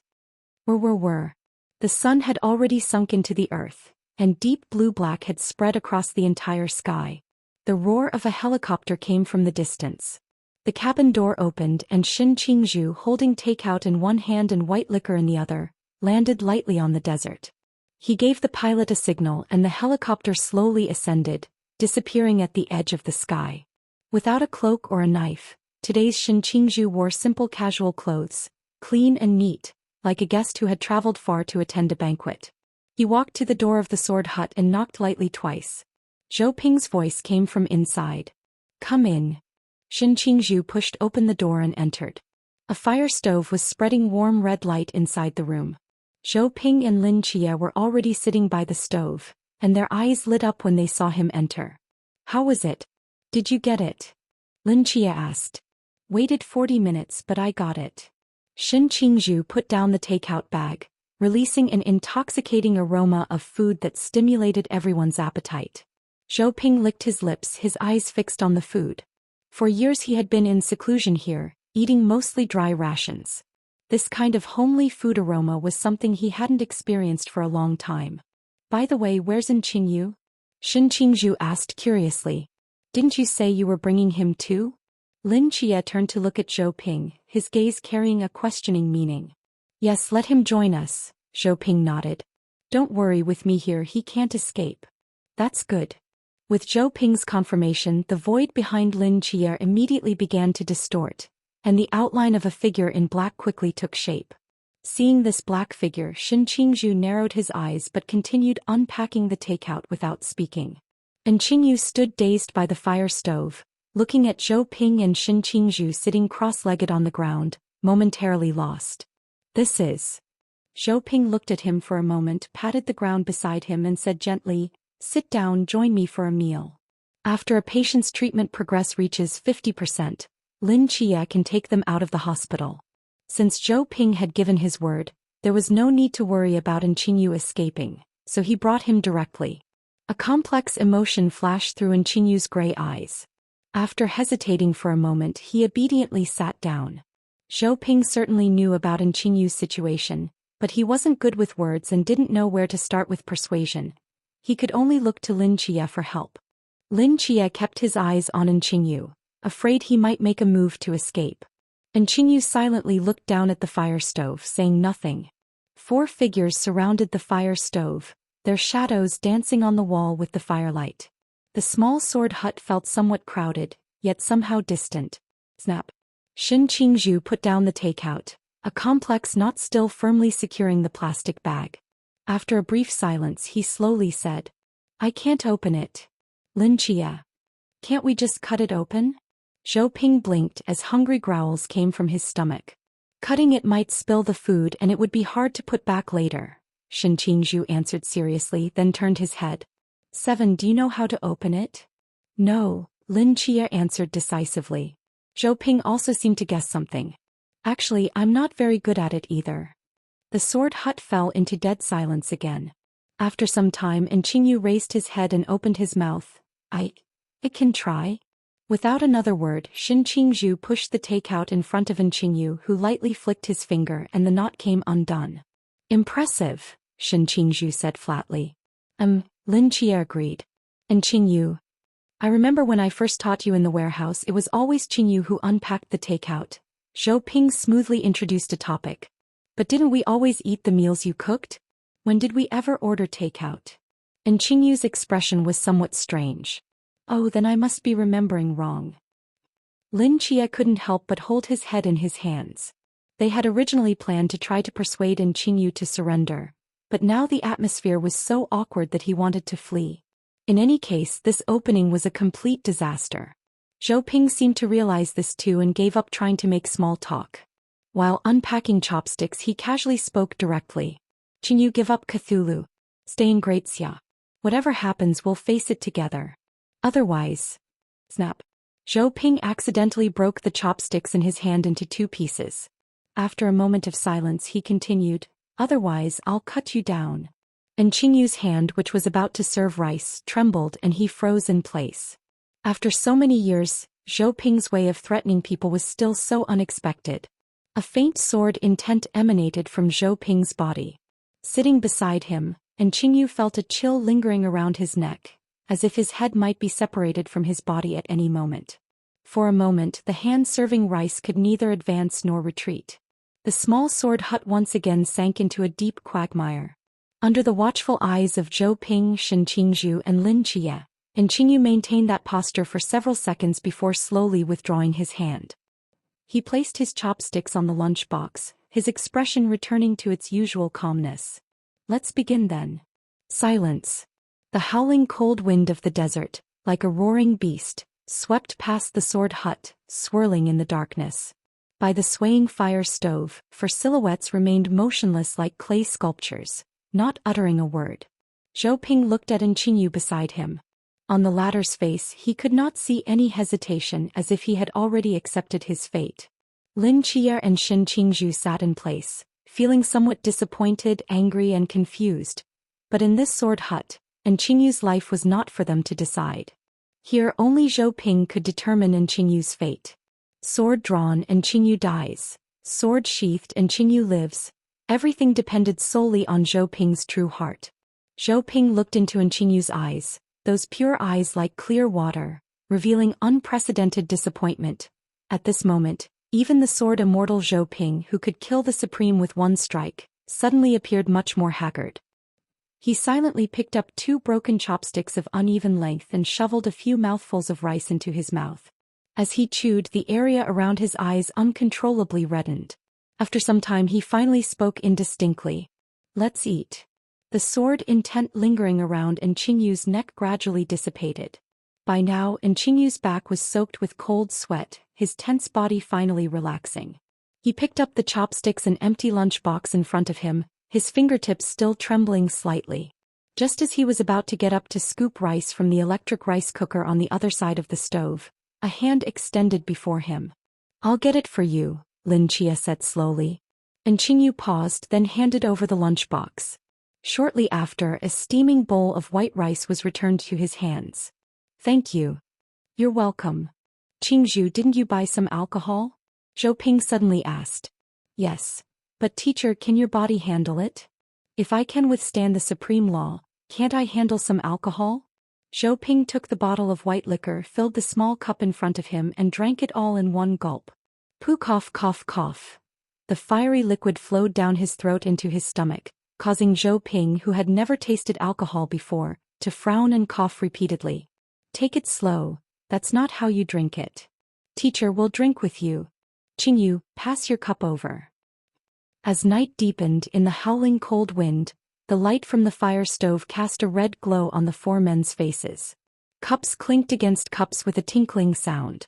The 4 men didn't talk, just faced each other in silence, drinking cup after cup. Their cups held spiciness and bitterness, as well as memories that could only remain in the past. That night the mortal realm sword immortal fell drunk in the sword hut. The flames in the stove burned out completely. The once warm atmosphere gradually sank into cold and darkness. By the stove that still retained some warmth, Lin Chia slowly stood up. His gaze fixed on Qingyu as he calmly said, "It's time to go." Qingyu silently rose from the ground, following behind Lin Chia. Except for Zhou Ping, none of the 3, Lin Chia and Qingyu and Shin Qingzhu, were drunk. Or rather, they didn't allow themselves to get drunk. Qingyu made no extra movements, nor did he try to escape. He simply followed behind Lin Chia, opened the door of the sword hut and walked out.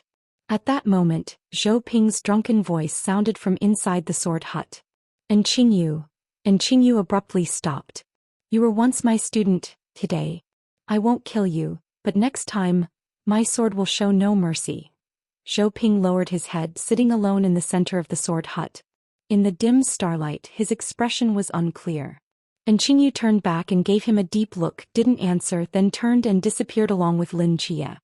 Great Xia.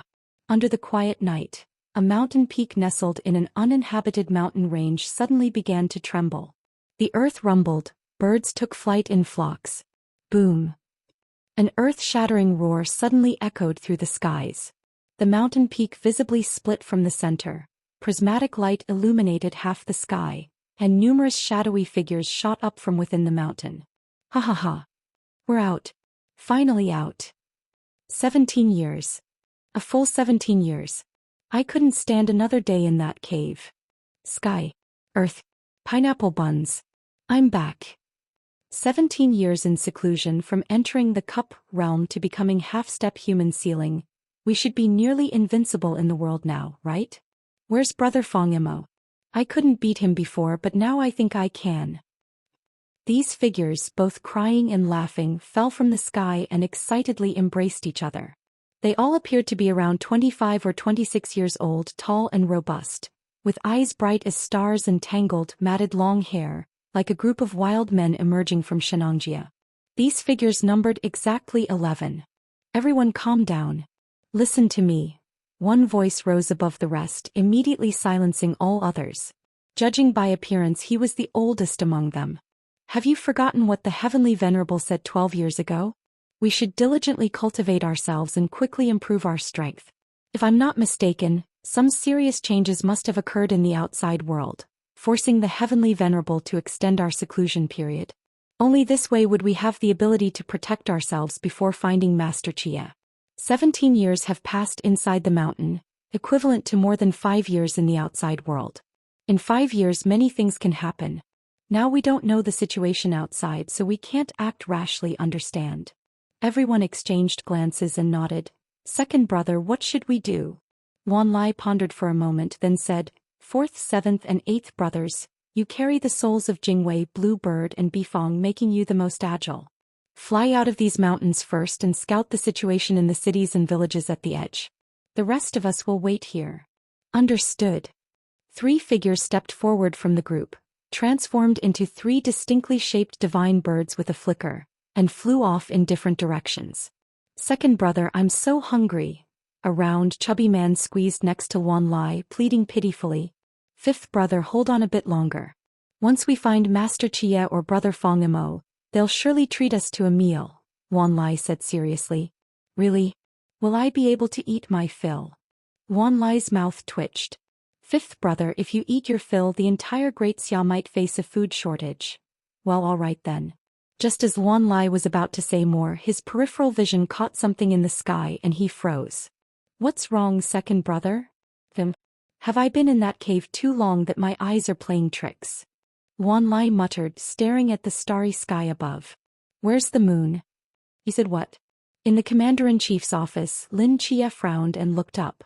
Mountains trembling, strange lights in the sky, and people claiming they saw a divine bird? Yes, near Shenangjia. Quite a few people witnessed it. Shenangjia. Is it a mystery? It doesn't seem like it. What kind of mystery could create such a grand spectacle? Lin Chia leaned back in his chair, one hand rubbing his chin as if thinking of something. Where is Fong Imo? After Xia Ximing's memorial service, the demon squad has been on standby in Beijing. Tell him to come see me now. Sir. Half an hour later, Fong Imo hurriedly arrived at the office. Commander, do we have a mission? Fong Imo asked eagerly as soon as he entered. Don't rush. I need to ask you a few questions first. Lin Chia waited for Fong Imo to sit down before continuing. You told me before that besides you, there are 11 other proxy agents of the Great Xia Immortals, correct? Yes. Fong Imo nodded. 3 years ago you asked me to find them, remember? But the seal on that cave heaven was still intact, so they hadn't come out yet. Where is this cave heaven located? Near Shenangjia. Hearing this answer, understanding dawned in Lin Chia's eyes. He slowly stood up from his seat. You said before that the time flow inside the cave is different from the outside world. 3 days inside equals 1 day outside. And the condition to leave that sealed place is for the proxy to reach 17 years of age? That's right. But when I went there last time, the seal seemed to have been modified by the Heavenly Venerable. I don't know what the exact conditions for leaving became. Fong Imo sighed. The other 11 brothers and sisters are like me, not only proxies of the immortals but also carrying the souls of divine beasts. If they could emerge, Great Xia's fighting power would increase significantly. Lin Chia paused for a moment. They have already come out. Fong Imo was stunned. What? Last night, the mountains near Shenangjia trembled and strange lights appeared in the sky. That should be the scene of the cave heaven's seal breaking. Fong Mo's eyes immediately lit up. That's great. I'll go find them and bring them back right away. He was about to turn around when he suddenly stopped in his tracks as if remembering something. Wait, if the time flow in the cave heaven hasn't changed, then they must have been living in there for 16 or 17 years. Yes. Lin Chia nodded. Theoretically, they should be about my age now. Fong Mo's expression immediately became somewhat awkward. He vaguely remembered how, a few years ago, they were all accepted as disciples under Yang Jian, with a group of children following behind him calling him Big Brother. Back then he was the oldest among them. Now even the youngest would be several years older than him. A group of people about Commander Lin's age calling him Big Brother. It felt rather strange. You were their senior brother back then, so it's most appropriate for you to bring them back. Lin Chia noticed Fong Mo's strange expression and asked, What's wrong? Is there a problem? No problem. Fong Mo shook his head, said goodbye to Lin Chia and walked out the door. Just as he left, another figure hurriedly approached. "Commander, they're back." Min Junliang's voice reached the room before he did. "Who?" "Wang Mian and Lu Wei." The deep red cloak swept through the corridor as Lin Chia quickly walked to the medical ward's door and stopped. At that moment, a white-haired figure slowly raised his head from the chair in front of the door, his aged face filled with exhaustion. "How is he?" Lin Chia asked with a frown. "No life-threatening danger, just lost a lot of blood," Wang Mian answered. "This is already after I continuously slowed down his time flow. Otherwise, with that amount of bleeding he wouldn't have made it back to Great Xia. What about you?" "I'm just depleted of divine power and lost some lifespan. Otherwise I'm fine." Lin Chia's eyes fixed on Wang Mian. "So, what exactly did you encounter?" With Wang Mian, the god of time, present, even if they encountered danger in the mist, they should have been able to escape safely. Nothing below the supreme realm should have been able to threaten them. And in the current mist there were almost no supreme gods. Who could have injured them like this? A bitter look appeared in Wang Mian's eyes. "The door." "Door?" "After we left Great Xia, we kept moving south following Lu Wuwei's ability, and eventually arrived near Antarctica." Upon hearing the word Antarctica, Lin Chia's gaze sharpened. "Antarctica again?" 100 years ago the mist originated from Antarctica. Going further back, the hero King Gilgamesh also discovered the ice-sealed ancestral god temple in Antarctica. When a place is simultaneously connected to both the mist and the ancestral gods, there must be some enormous unknown mystery there. Lin Chia knew this, but he hadn't expected that Nyx would also be in Antarctica. Could this be the reason she never appeared in the world and had all her causality severed? After arriving there, Lu Wuwei's ability seemed to be interfered with. We kept circling around Antarctica. After circling for several days, we accidentally entered a mysterious space. Their time seemed to have stopped. Even I couldn't freely reverse or modify the flow of time. Not only that, but time would also undergo unknown changes as we moved. Listening to Wang Mian's description, Lin Chia's frown deepened. He couldn't help interrupting. "What do you mean by undergo unknown changes as you moved?" Wang Mian thought for a moment and explained differently. "Let me put it this way. Generally, time and space exist simultaneously. They can influence each other through special means. For example, spatial movement beyond the speed of light can traverse the river of time, or by folding time to an extreme degree one can reach any place in space. But for time and space to influence each other requires very strict conditions. It's very difficult to achieve in the outside world. However, in that place this threshold seemed to be lowered significantly. When you step forward, your time might rewind 5 seconds. When you step to the right, you might jump 2 years into the future. In short, it was like a time labyrinth. Any spatial movement would inevitably cause temporal effects. A time labyrinth? Lin Chia murmured these words. Even you, the god of time, couldn't break the rules of that place? It's very difficult. Wang Mian paused for a moment. Although it's not completely uncontrollable, the difficulty is at least 20 times greater than in the outside world, and the range of influence is very small. Then what about the door you just mentioned? After we accidentally entered that time labyrinth, we got separated. The next moment he took a step forward, I stood still, and then he simply disappeared from my sight. Although he only took one step in this time labyrinth, it triggered a change in time. He did indeed take a step forward, but this step sent him to that same position 1 week earlier. At that time we hadn't figured out how the time labyrinth worked. When I saw him suddenly disappear, I immediately went to look for him, and then I was sent to another time.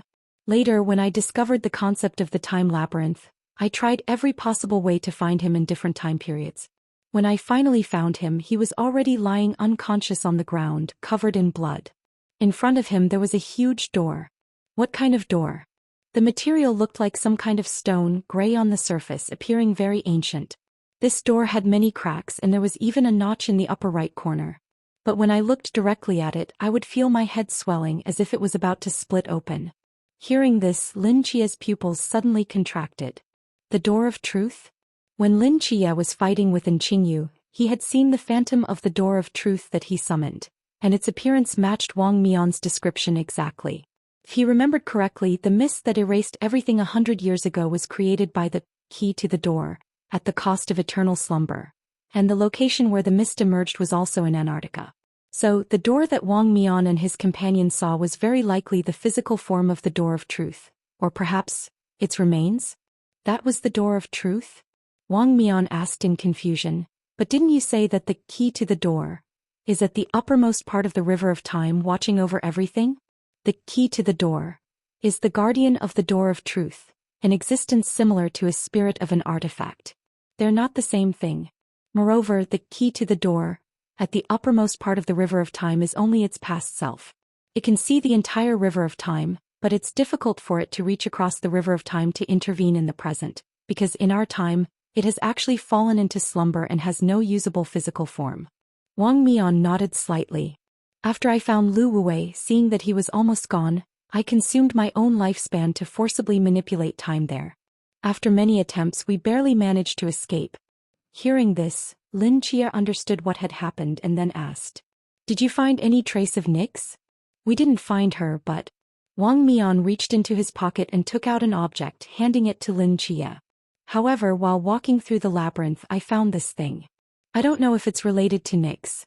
Lin Chia looked down and saw what it was, his heart trembling slightly.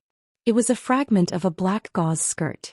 In Lin Chia's vision, a thread of causality extended from the skirt fragment, connecting to Lin Chia, indicating that its owner had a strong causal relationship with him. This was definitely Nix's possession. So, her disappearance is indeed related to the time labyrinth and the door of truth, Lin Chia murmured.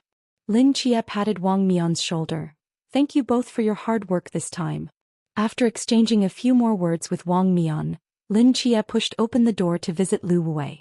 As Wang Mian had said, his body was not seriously injured, but he was still unconscious. Lin Chia stood by the hospital bed with his head lowered, deep in thought. If the remains of the door of truth truly exist in the depths of Antarctica, it would undoubtedly be an opportunity for humanity. If they could find a way to deal with the key to the door at the top of the river of time, they could eliminate the threat of this pillar god at its source. But the current problem was how to handle that time labyrinth. And Lu Wuwei certainly wouldn't have been seriously injured and collapsed in front of the door without reason. What exactly did he encounter near that door? Lin Chia thought for a long time but still had no clues. Fundamentally, they knew too little about the key to the door. However, there was actually one person who might know all the answers. After hesitating for a moment, Lin Chia still sank his consciousness into the god's mental hospital. Shenangjia. So, the outside world isn't much different from before we entered the cave heaven. The only strange thing is that the moon has disappeared, Wan Lai pondered after hearing the three people's report. It's not necessarily that the moon has disappeared, right? What if it was just cloudy last night and we couldn't see the moon? Wan Lai raised his hand helplessly. "Look at 11th before you speak." Everyone turned to look and saw a white-haired, red-eyed young girl curled up in a corner, staring tearfully at the sky, with tears streaming down her face. "The jade rabbit is crying. It seems the moon really is in trouble," the third murmured. As they were speaking, several deep purple figures flashed across the sky. They seemed to have discovered their location and quickly descended. "Who's there?" Everyone frowned, immediately becoming alert. Wan Lai was the first to recognize the leader's face. He was first puzzled, then his eyes immediately lit up. "It's Brother Fong Mo." Hearing these words, everyone immediately erupted in excitement. They jumped and waved at the sky, like a group of extremely excited children. The demon team members landed in the mountains. Suzhou and the others looked at this group of wild people running over, their expressions somewhat strange. Are these the other 11 golden immortal proxies? Why do they all seem so unhinged? Before they entered the cave heaven, they were all children under 10 years old. After spending 16 or 17 years in the cave heaven without contact with the outside world, they naturally still maintain their childlike mentality. Fong Mo explained while smiling and waving at them. Everyone rushed forward fiercely, directly surrounding Fong Mo, sniffing the scent on his body and speaking one after another. "Big brother Fong Mo. Haven't seen you in 12 years. Why are you still so small?" "Yeah, big brother Fong Mo, even 12 looks more mature than you." "Hee hee, boss. Look at my beard now, isn't it handsome?" "Boss. Hungry." The corner of Fong Mo's mouth twitched slightly. Among these people who were all around 25 or 26 years old, he looked as young as a fresh college graduate, but the mature aura he emitted was completely at odds with everyone else. Fong Mo chatted with them for a long time, then waved his hand. "Let's go, I'll take you to eat first." As Fang Mo led them away from the mountains, a gray-skinned old rat quietly emerged from underground. In those gray eyes, the reflections of everyone's departing figures were clearly visible. Pantheon Mental Hospital. The shadows of the trees swayed in the wind, and by the black and white stone chessboard table, a figure sat motionless like a stone statue. Those gray eyes reflected the position of each chess piece, with tiny flashes of light deep within them, sometimes puzzled, sometimes understanding, lost in thought about something unknown. "What do you see?" A voice came from behind him as Lin Chia, wearing a white coat, walked slowly to his side with his hands in his pockets. And Qingyu didn't look up but asked with confusion, "This chess game, who were you playing against?" "Chaos." "No wonder." Lin Chia's gaze fell on the dust-covered chessboard. This board was left from 4 years ago when he competed with us for control of the hospital. There was no special meaning to it. Later, Kes seemed too lazy to play chess, so it was just left there untouched. "What did you notice?" "It's chaotic, I can't see anything in it." Lin Chia sat down on the other side of the chessboard. "When was the last time we played chess?" "4 years ago, I guess." A hint of reminiscence appeared in Qingyu's eyes. "Back when we were at Beijing University while I was still trying to recover from my soul trauma." "Only 4 years. It feels like it's been a decade." Lin Chia scanned the chessboard, gently waved his hand, and all the chess pieces automatically floated back into the 2 baskets. The dust on the chessboard's surface instantly disappeared. "Another game?" he asked. "Sure. Just playing chess might be a bit boring. How about we add a wager?" And Qingyu glanced at him. "So, you came to extract information from me?" Lin Chia smiled without speaking. "Fine." And Qingyu didn't hesitate much. "If you win, I'll answer one question for you. But not just any question. That standard is too vague. Whether you answer or not is still up to you." "Then let's not play." "Alright, and if you win?" "If I win, I want to go somewhere." "Go somewhere." Lin Chia paused for a moment. "Fine, but not just anywhere, and I'll have to go with you. If you make any unnecessary moves, I'll bring you right back." "Deal." Whether intentionally or not, this time the basket in front of Lin Chia contained black pieces. He picked up a black piece between his fingers and placed it first on a certain spot on the board. And Qingyu followed by placing a white piece next to the black one. Seeing this, Lin Chia's eyebrows slightly raised. He placed another black piece in a different corner of the board, and the second white piece promptly followed, again landing right beside it. "Your playing style seems different from 4 years ago." Lin Chia narrowed his eyes. "People always change." A breeze rustled through the tree shadows, making a crisp sound as the 2 continued their silent game in the courtyard.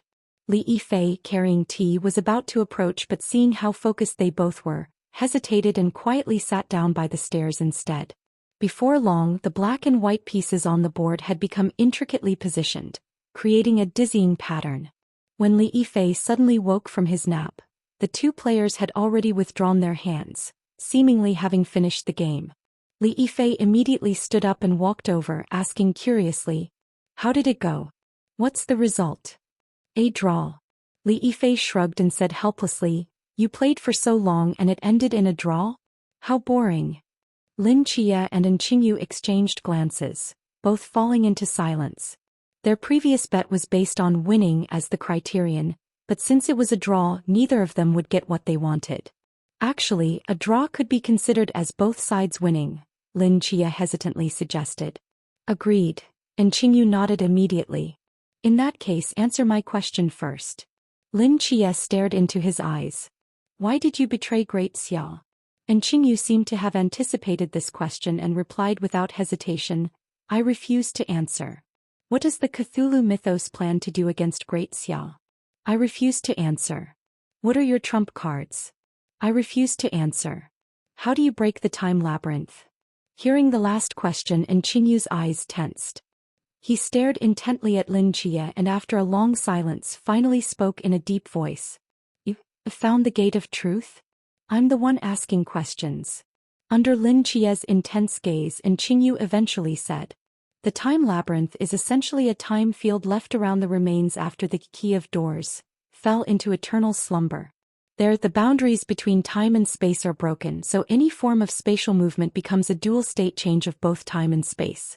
To break the time labyrinth, you either need a power stronger than the key of doors, to directly shatter the time field, or you must find the pattern of the labyrinth through continuous trial and error to escape. Hearing this, Lin Chia's brows furrowed tightly. Using a power stronger than the key of doors to break the time field was almost impossible for anyone in this world. Thus, as the strongest combat force among the three pillar gods might succeed. Besides that, the only hope would be Zhou Ping from the Sword Cottage. The three pillar gods' combat power far exceeded that of Earth's supreme god realm. Years ago, the three heavenly venerable and Michael together barely managed to almost kill Black Goat. Zhou Ping's sword strike that shattered the sea domain earlier indicated his combat power was likely higher than Michael's, but comparing it to the three pillar gods was uncertain. Even if Zhou Ping could break the time labyrinth with his sword, Lin Chia wouldn't let him do so as it would cost him his life. Using his sword on a mere labyrinth would be wasteful. How is your answer any different from saying nothing? Lin Chia frowned. And Qingyu thought for a moment. In general terms, these two methods are correct, but there is actually a simpler way for the second method. How is it simpler? Let me put it this way. The time labyrinth itself isn't a three-dimensional existence. It's formed by countless labyrinths from different times stacked on top of each other. You can imagine it as a skyscraper where the initial floor you enter is the present, all floors below are the past, and those above are the future. Every step you take in this labyrinth sends you to a corresponding position on any random floor above or below. Generally, people who enter can't control which floor they'll end up on after taking a step. It's completely random. But since it's structured like floors, there must be something like an emergency exit. If you find this emergency exit, you can freely choose which floor to go to. Hearing this, Lin Chia nodded thoughtfully. Where is the safety passage? I don't know. It theoretically exists, but its specific location in the maze is something you'll have to find yourself. All right then. And Qingyu slowly stood up from the stone table. Now it's my turn. Where do you want to go? Lin Chia naturally wouldn't go back on his word, but if Qingyu wanted to go somewhere with heavy foot traffic or involving night watchman secrets, he would definitely refuse. But Qingyu's answer left him stunned. Irai Lake. Mountain County Town. In a small roadside restaurant, several dining tables were pushed together, with more than 10 people gathered around them and hundreds of empty plates stacked high nearby. Brother Fongo, I'm hungry. One chubby boy licked the last drop of oil from his plate and turned with a pitiful expression. Fong Mo. Boss, 5 more plates of braised pork. 6 plates of chicken hot pot. And 18 more servings of abalone. Fong Mo called out reluctantly. The restaurant owner walked out from the kitchen wearing an apron, sweating profusely with an expression of disbelief. More? There's nothing left. Really nothing at all this time. The braised pork or the chicken hot pot? Everything's gone, the owner said through gritted teeth. I stocked up meat for several days and you've bought it all. 3 of my cooks are exhausted. My small restaurant really has nothing left to serve you. Please leave. I'll even give you a 20% discount, isn't that enough? Fong Mo looked back at the chubby boy who was rubbing his belly with one hand, still looking unsatisfied. With no other choice, he could only take out his phone to pay the bill. The members of Team Lehman sat to one side, staring at the terrifying number of empty plates before them, their eyes nearly popping out. Could humans really fit that much food in their stomachs? In contrast, the other Golden Immortal agents seemed completely used to this. Please don't mind. Old 5 carries the soul of Taotai, he's always like this, Wan Lai explained with a smile, seemingly noticing everyone's strange expressions. Does each of you carry a different divine beast? Li Jinjin asked curiously. That's right. Then, what divine beast does that girl in the corner carry? Everyone followed Li Jinjin's gaze to see a woman curiously crouching in a corner by the door, doing something unknown. Oh, that's little 9. Carries the Pichu. Little 9, what are you playing with?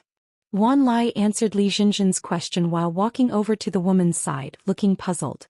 They saw a gray rat cornered against the wall, completely enveloped by old 9's shadow, giving it no space to escape. Strangely, despite being trapped by a human, the rat showed no fear at all. Instead, it raised its head as if studying them as well. Second brother.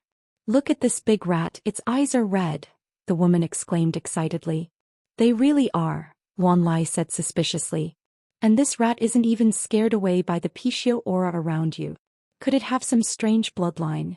While the two were talking, Fong Imo had finished paying and was leading everyone out of the restaurant. Hearing Wan Lai's words, he glanced at the rat in the corner without much interest, and was about to say something to the chubby boy when he suddenly froze. Rat. The image of instructor and Qingyu from the training camp flashed through his mind. Fong Mo's pupils suddenly contracted as if he'd realized something, and he whipped his head around. Stay away from. Before he could finish his last word, a deep thunderclap suddenly exploded in the sky. Lightning containing terrifying divine power instantly cut through the air like a ferocious whip descending from heaven, striking the ground with precision. Boom! Rai Lake. A black commercial vehicle drove along the highway, eventually pulling over at a certain section of the road. Lin Chia pushed open the door and got out. The autumn breeze swept across the blue lake surface, carrying a hint of coolness. He waved to signal the driver to leave and walked alone toward the lakeside. This was a relatively remote area of Irai Lake with few residents nearby and some distance from the highway. Except for the sound of shoreline vegetation rustling in the wind, the world was completely quiet.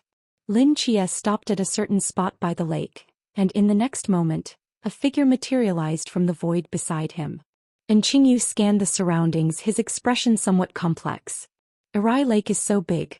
How did you know I wanted to come to this spot? This is where you and Jiang Er parted ways back then, isn't it? Lin Chia calmly replied. Don't forget we were watching you from above on the somersault cloud at that time. I thought you would have had the decency to look away. We were going to look away, but Chao Yuan said that since you wouldn't know we were watching anyway. Was it Chao Yuan who said that, or was it you? Lin Chia cleared his throat, looking somewhat embarrassed. And Qingyu's gaze shifted to the other side, where the rippling lake surface reflected the shadows of some rural houses in the dim sunlight. I want to go over there and take a look, and Qingyu suddenly said. Lin Chia looked in that direction, his brows slightly furrowed. Are you sure? Yes. And Qingyu walked toward the cluster of houses with Lin Chia following closely beside him. Before long they stopped in front of the door of one of the houses. The door wasn't completely closed. Through the gap they could see a woman sweeping the courtyard.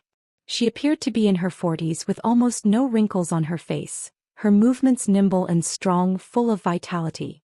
She easily swept half the courtyard, finally arriving at a corner where a dust-covered wheelchair was folded and placed on the ground, as if it had been abandoned for a long time. Seeing the wheelchair, the woman seemed to recall something and sighed dejectedly. Little Air, she hasn't posted any videos for so long. I wonder how she's doing in the mountains. Sai, why worry so much? The child is just in the mountains, not at war. What could happen? A man's voice came from inside the house. Can't I think about my daughter? The woman glared back.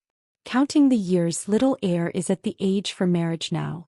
I had someone arrange a matchmaking for her a few days ago. When she comes back, we'll set up a meeting.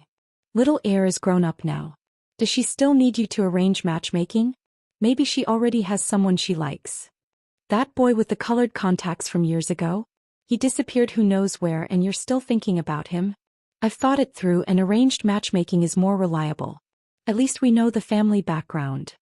Outside the courtyard, and Qingyu silently listened to the conversation inside. A ripple of emotion appeared in his usually calm eyes. After a moment he silently walked back toward Irai Lake. Actually, if you stayed in Great Xia, you could come see the elderly couple often, Lin Chia tried to persuade him. After all, they... Before Lin Chia could finish, and Qingyu shook his head. Thank you. What?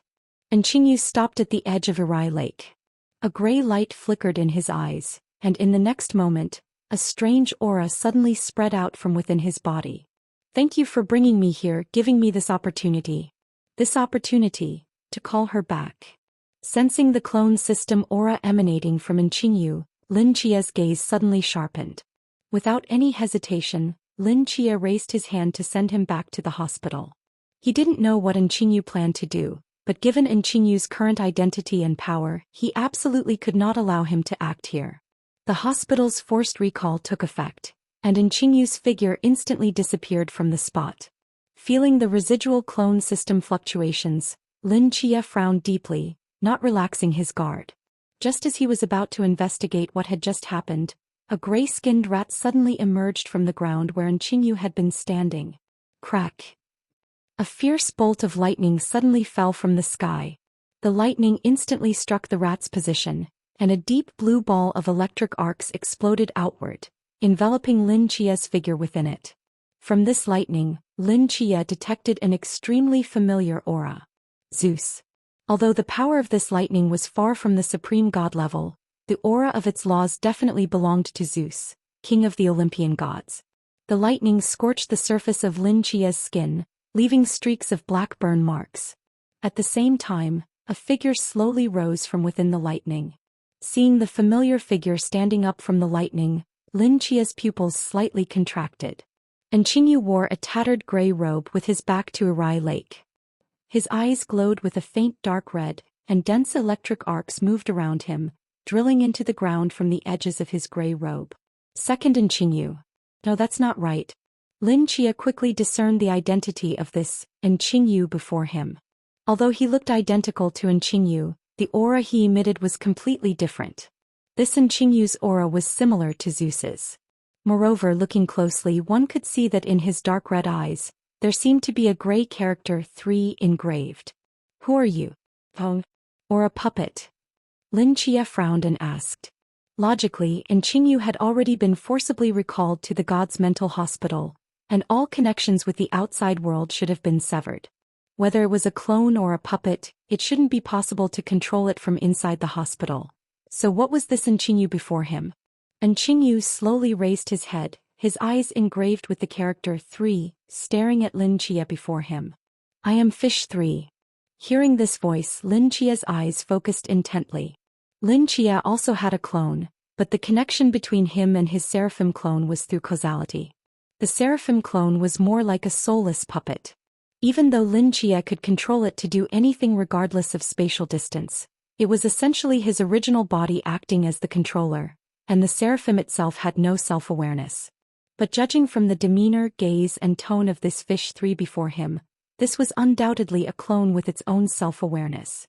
His actions were not controlled by Qingyu, so even if Qingyu was locked in the god's mental hospital, he could act according to his own consciousness. Meanwhile, in the god's mental hospital, Qingyu, who had just been forcibly recalled, looked up at the void above and calmly said, "You asked me earlier if I was also researching artificial gods. Now, you have your answer." Lin Chia heard Qingyu's voice and carefully examined the god-level figure before him. Indeed, this artificial god was much more advanced than Yuri Takashiro and AI Mimi from before. At least he was a genuine god, and he had his own laws, though these laws looked suspiciously like they had been stripped from Zeus. How did you solve the problem of dissolution? Lin Chia asked in confusion. The research direction of Pure Land has always been stuck on using drugs to develop human limits to become gods. The human body cannot withstand laws, and even if one takes that step, death is inevitable.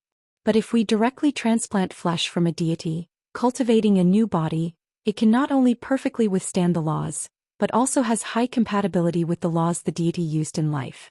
The only limitation is that to cultivate a new main god-level body, the divine corpse must have been at the supreme level in life. Using the body of a supreme god to cultivate a main god-level deity, this is the truly feasible path to creating gods. Lin Chia narrowed his eyes slightly. He placed his hand on divine calamity, at his waist, and a hint of killing intent emanated from his eyes. Just a main god-level artificial god. What do you think he can do? In the hospital, Qingyu's original body smiled slightly. Do you remember Tencut Ghost Child?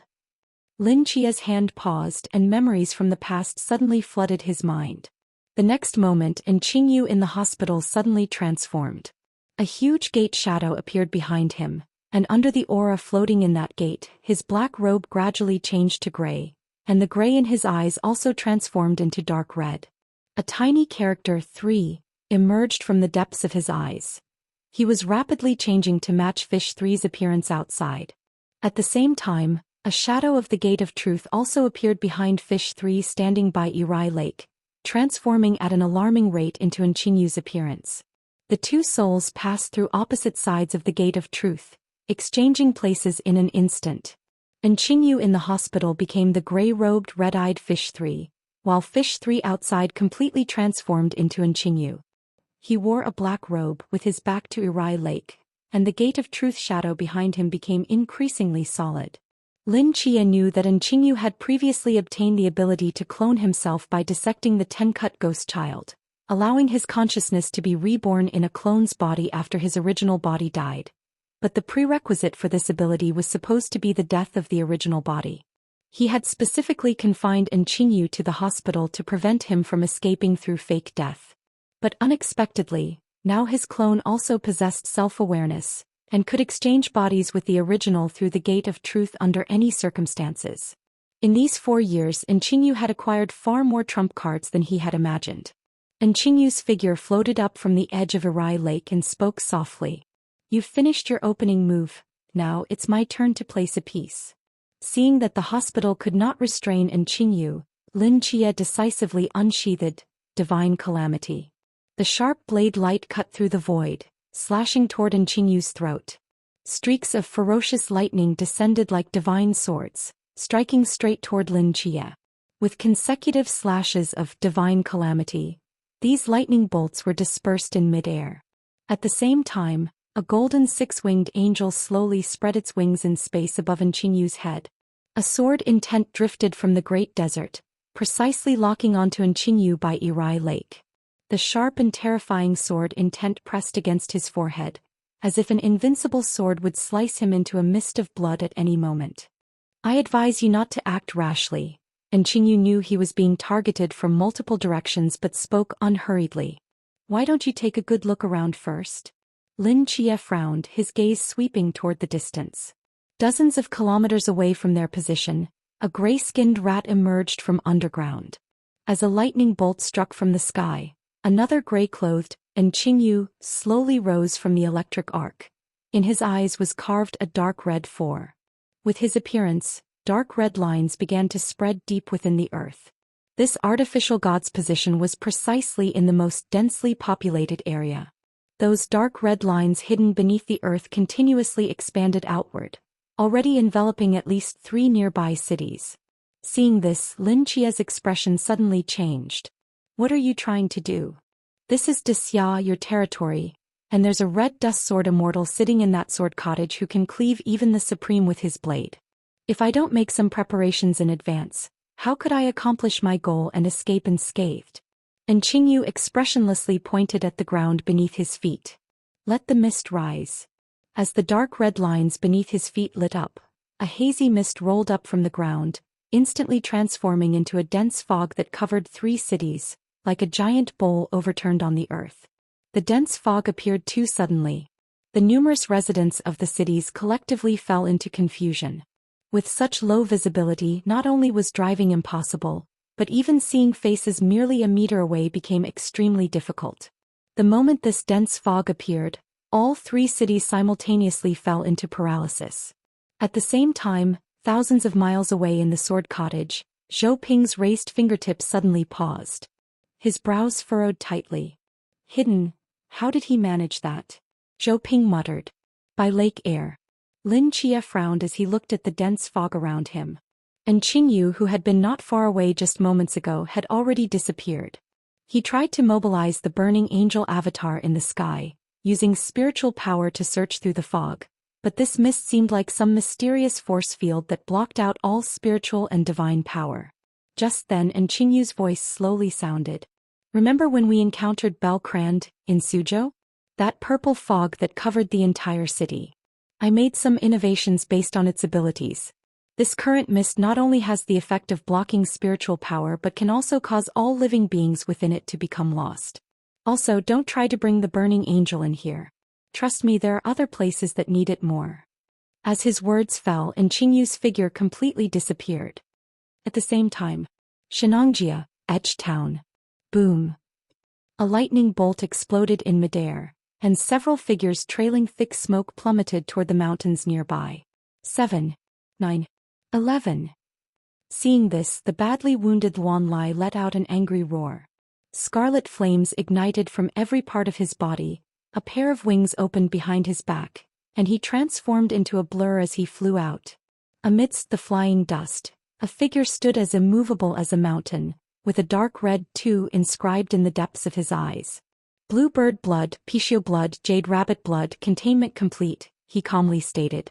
Yu-Er raised his palm with lightning dancing like flames in his hand. Before Luan Lai could reach him, the lightning flames erupted violently. Dazzling light enveloped Luan Lai. With an angry roar, he approached, a fist wrapped in scarlet flames striking toward Yu-Er's face. Yu-Er stepped sideways, easily avoiding the attack while simultaneously drawing his fingertip across Luan's skin, immediately causing crimson blood to flow. This blood, exposed to the air, burned and danced like flames, emitting a strange fragrance. Yu-Er took out a test tube from his pocket and collected all the blood into it. Phoenix blood, containment complete, he said flatly. With a kick to Luan Lai's chest, the latter flew backward like a cannonball. The next moment, several deep purple figures descended from the sky, surrounding Yu-Er.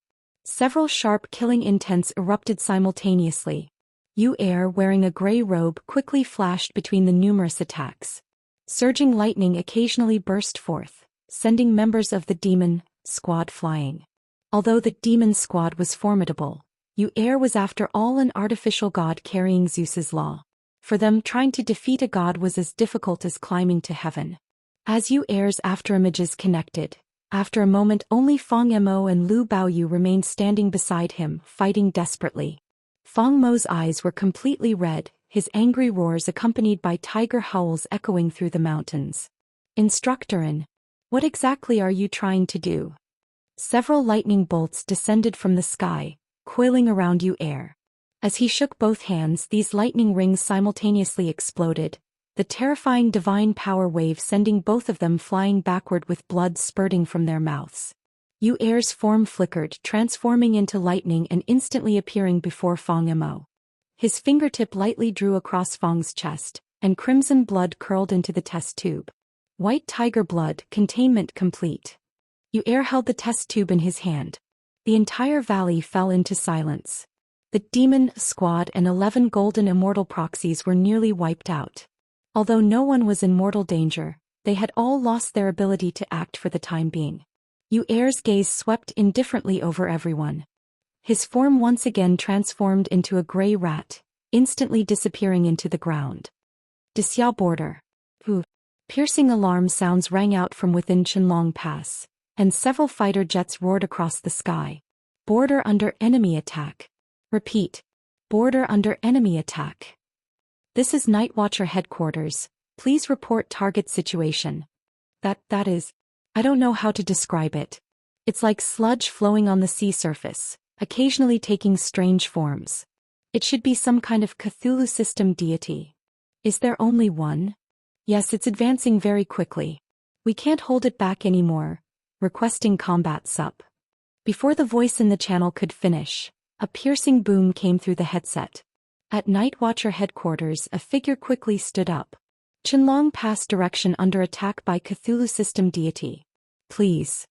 Jialan Pass also reports being attacked by a Cthulhu system deity. Qinnan Pass is also under attack. At the same time, distress signals came from 6 war passes. Shen Qingzhu, currently commanding at headquarters, looked extremely grim. Just as news came about the dense fog rising at Lake Air, the Xia border was attacked. These two events must be related. Most likely, this was a measure Qingyu had prepared in advance to delay Xia's other top combat forces. But at this point, they certainly couldn't allow the border to be breached. Shen Qingzhu immediately ordered all human deities and human peak fighters to be dispatched to various passes. Even so, there weren't enough personnel. Unless Zhou Ping took action, the power of 6 Cthulhu system deities was not something humans could currently handle. However, these 6 Cthulhu system deities were invading from different positions.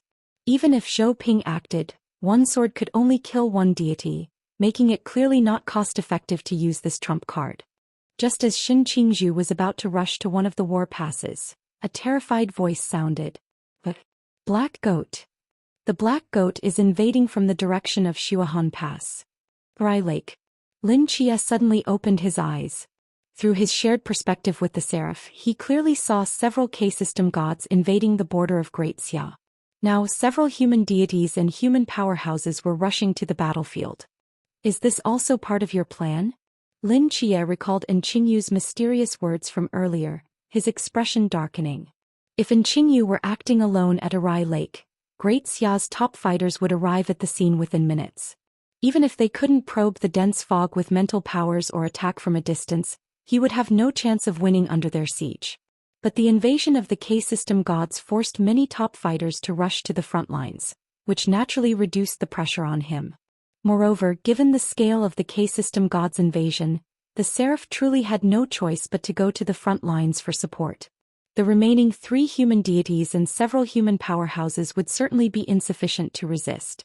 Even Zhou Ping had to engage in mutual containment with Black Goat, unable to intervene here. After directing the Seraph to the battlefield, Lin Chia surveyed the endless dense fog around him, pondered for a moment and still walked forward. Even if everyone else rushed to the front lines, his physical body had to stay here to watch Qingyu.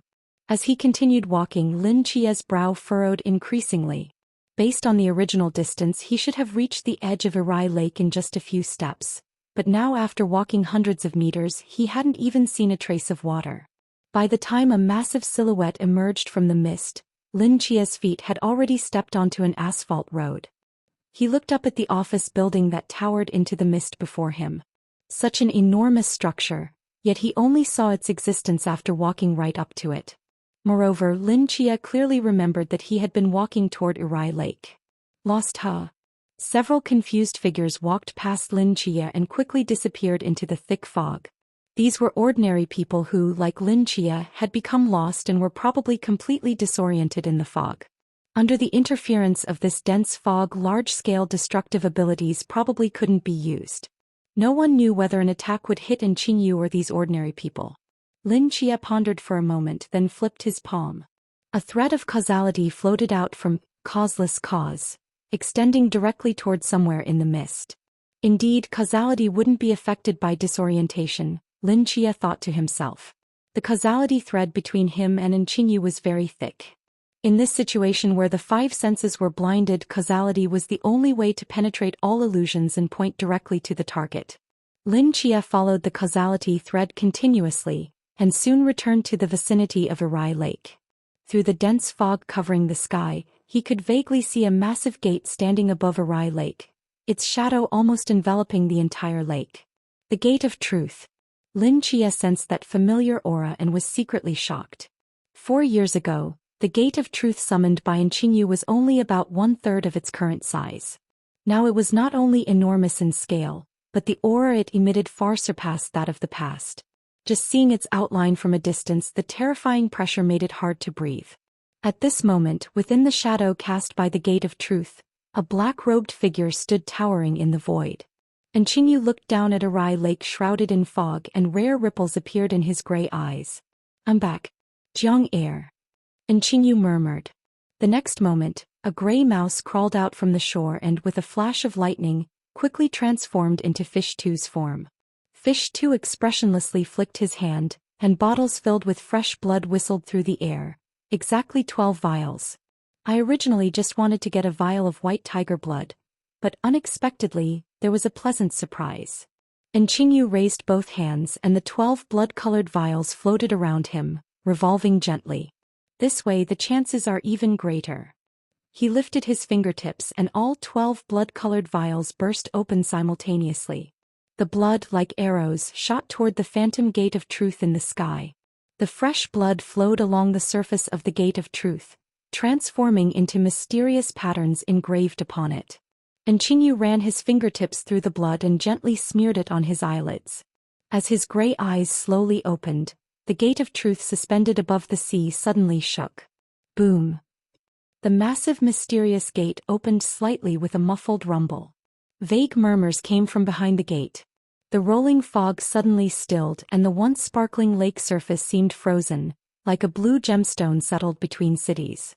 Just as Lin Chia was about to step forward, 2 figures suddenly descended from the sky, firmly blocking his path. Both had Qingyu's appearance, with tiny characters 4-2 and 4 engraved in the depths of their dark red eyes. Dense lightning surrounded the two, and the aura of main gods descended simultaneously. Summoning the Gate of Truth in the city, what exactly are you trying to do? Lin Chia asked solemnly. Fish 2 was silent for a moment, then mechanically replied. Resurrect Zhang Heir. Hearing these 4 words, Lin Chia's pupils suddenly contracted. Resurrect Zhang Heir? Lin Chia looked up at the black-robed figure in astonishment. Hasn't Zhang Heir's soul been completely scattered? Even the celestial court couldn't save her. It's been 4 years now, how can you resurrect her? What the Xia gods cannot do doesn't mean truth cannot, Fish 4 said calmly. As long as you pay a sufficient price, the Gate of Truth can exchange anything. Price? What price do you plan to pay? Fish 4 didn't speak. The lightning around the two grew increasingly brilliant, weaving into a massive wall that pressed between Lin Chia and Irai Lake. That you don't need to know, Fish 2 said slowly. If you're still the Captain Lin Chia of the Nightfall team from back then, just stand aside now and watch quietly. Hearing these words, Lin Chia stared at the black-robed figure in the air, falling silent. If Qingyu's goal was to resurrect Zhang Heir, he certainly wouldn't intervene. Zhang Heir's death had been a regret for everyone in the Nightfall team. But regardless, the Gate of Truth was something that didn't belong to this world, and he didn't trust it much. Who knew if it truly offered equivalent exchange? In midair, Qingyu stood before the Gate of Truth that had opened slightly. The blood marks on his eyelids had disappeared, but the mysterious blood imprints on the gate seemed to remain a little. Have you sensed the magnetic field of the one who tearfully dissipated here years ago? Qingyu whispered to the towering gate. Take whatever you want from me. Just bring her back. As Qingyu's words fell, the remaining blood of the 12 divine beasts on the surface of the Gate of Truth immediately seeped into the inner side of the gate, disappearing without a trace. The next moment, countless tentacles flowing with starlight extended from the cracks of the Gate of Truth. These tentacles were composed of unknown material, like a condensed form of the boundless universe, magnificent and vast. They passed through the dense fog in the sky, slowly reaching toward Qingyu, who stood below the gate. Qingyu stood silently in place, showing no intention to dodge, allowing these starlight tentacles to envelop him. These tentacles surrounded him, endless whispers filling heaven and earth. One of the smallest starlight tentacles slowly swept down from the top of Qingyu's head. It first paused briefly at Qingyu's brow, then moved to his gray eyes. The sharp end of the tentacle pressed against the surface of his eyeball. Just a bit more pressure and it could forcibly dig out those eyes. The gray eyes clearly reflected the shadow of the tentacle, showing not the slightest trace of fear. Qingyu remained motionless like a stone statue. But after hesitating for a moment, the tentacle did not dig out his eyes, instead continuing downward. Ears, nose, mouth, throat. Whether it felt the price was insufficient or for some other reason, the tentacle circled Qingyu's body once, then returned to his brow. As the tentacle's tip lightly touched his brow, an ethereal soul was drawn out. The moment the soul appeared, several other tentacles immediately coiled around it. Qingyu's body violently shuddered, his face turning extremely pale. So the price is emotion. Qingyu's face finally showed emotional fluctuation, his brows tightly knitted as if hesitating. But in the end he made his decision. Fine, it's a deal. As his words fell, the tentacles coiled around his soul began to suck forcefully, as if extracting something from the soul, flowing along the tentacles into the towering gate. Qingyu's face showed signs of pain. Seeing this, Lin Chia's expression changed slightly as he said in a deep voice. The Gate of Truth isn't originally from this world. Are you sure the price it demands is reasonable? Nothing approaches absolute fairness more than the Gate of Truth, Fish 2 answered. But even if sacrificing emotions can bring back Zhang Heir, by then you won't be able to feel love. Have you considered what would happen if she really comes back to life and sees you in this state? Fish 2 and Fish 4 both fell silent. After an unknown period, Fish 4 slowly said, That's not something you need to worry about. Lin Chia frowned, about to say something more when a muffled groan came from midair. The starlight tentacles wrapped around the soul had mostly dispersed, and the translucent soul fell back weakly into Qingyu's body. His eyes opened, revealing unprecedented emptiness and exhaustion. Qingyu looked down at his hands, his pale face full of unfamiliarity, as if seeing his own body for the first time. Losing emotions, so this is how it feels, Enchinyu murmured. He looked up at the gate of truth. At this moment, those starlight tentacles that had devoured Enchinyu's emotions still hadn't left, but continued to linger around him. They seemed to be examining Enchinyu, looking to see what other valuable things he possessed. Enchinyu's frown deepened. Taking my emotions isn't enough? What else do you want? One of the tentacles rose, pointing in sequence to Enchinyu's eyes, ears, nose, mouth. Enchinyu's eyes narrowed. Only now did he understand the true intention of these tentacles when they first crawled over his face. From the beginning, they weren't thinking about which part to take as payment, but weighing whether all these things together would be enough to pay the price. In their view, to resurrect Jiang Air, who had dispersed into a magnetic field 4 years ago, paying with just emotions was far from enough. Enchinyu stared at the starlight tentacles before him, his fists clenched, then slowly relaxed. Now that he had lost all emotions, he didn't know if he would feel angry at these tentacles if he still had feelings. This time he remained silent for a full tens of seconds. Finally he closed his eyes again. Take whatever else you want, just remember to leave me my life. I still have some unfinished business. With Enchinyu's permission, the starlight tentacles immediately became active again, swarming toward his body. Just as they were about to touch Enchinyu, a crisp sword sound rang out. Clang. A blade light penetrated the void, precisely cutting off the ends of the foremost tentacles. Mysterious starlight flowed from the wounds of the tentacles. After this strike, all tentacles simultaneously turned, locking onto the deep red figure at the edge of Lake Air.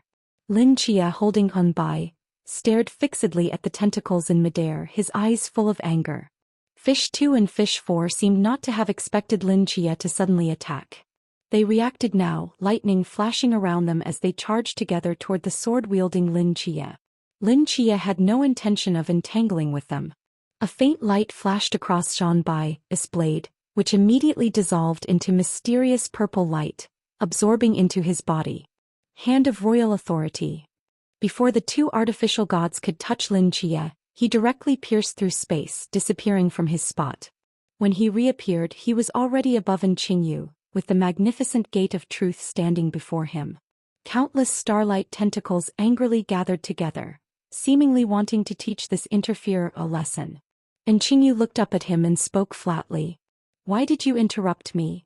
How are you any different now from a fish on a cutting board waiting to be slaughtered? Lin Chia said in a deep voice. It took your emotions first to deprive you of your ability to feel anger. Only this way could it smoothly consume everything else step by step. You don't understand, Enchinyu shook his head. The gate of truth is an absolutely fair and neutral existence. The price it demands is always equivalent to the exchange target. But did it tell you where the upper limit of this price is? What do you mean? It only told you the price wasn't enough after taking your emotions, didn't it? Lin Chia asked. If you now give it everything except your life and then it tells you the price is still not enough, what will you do? By then you will have lost everything. Will you offer your remaining life as the price? And what if that's still not enough? You'll be dead, but the exchange won't be completed. Guess who benefits in the end? Even if the price it demands is absolutely fair, how is its method of extracting payment any different from a scam?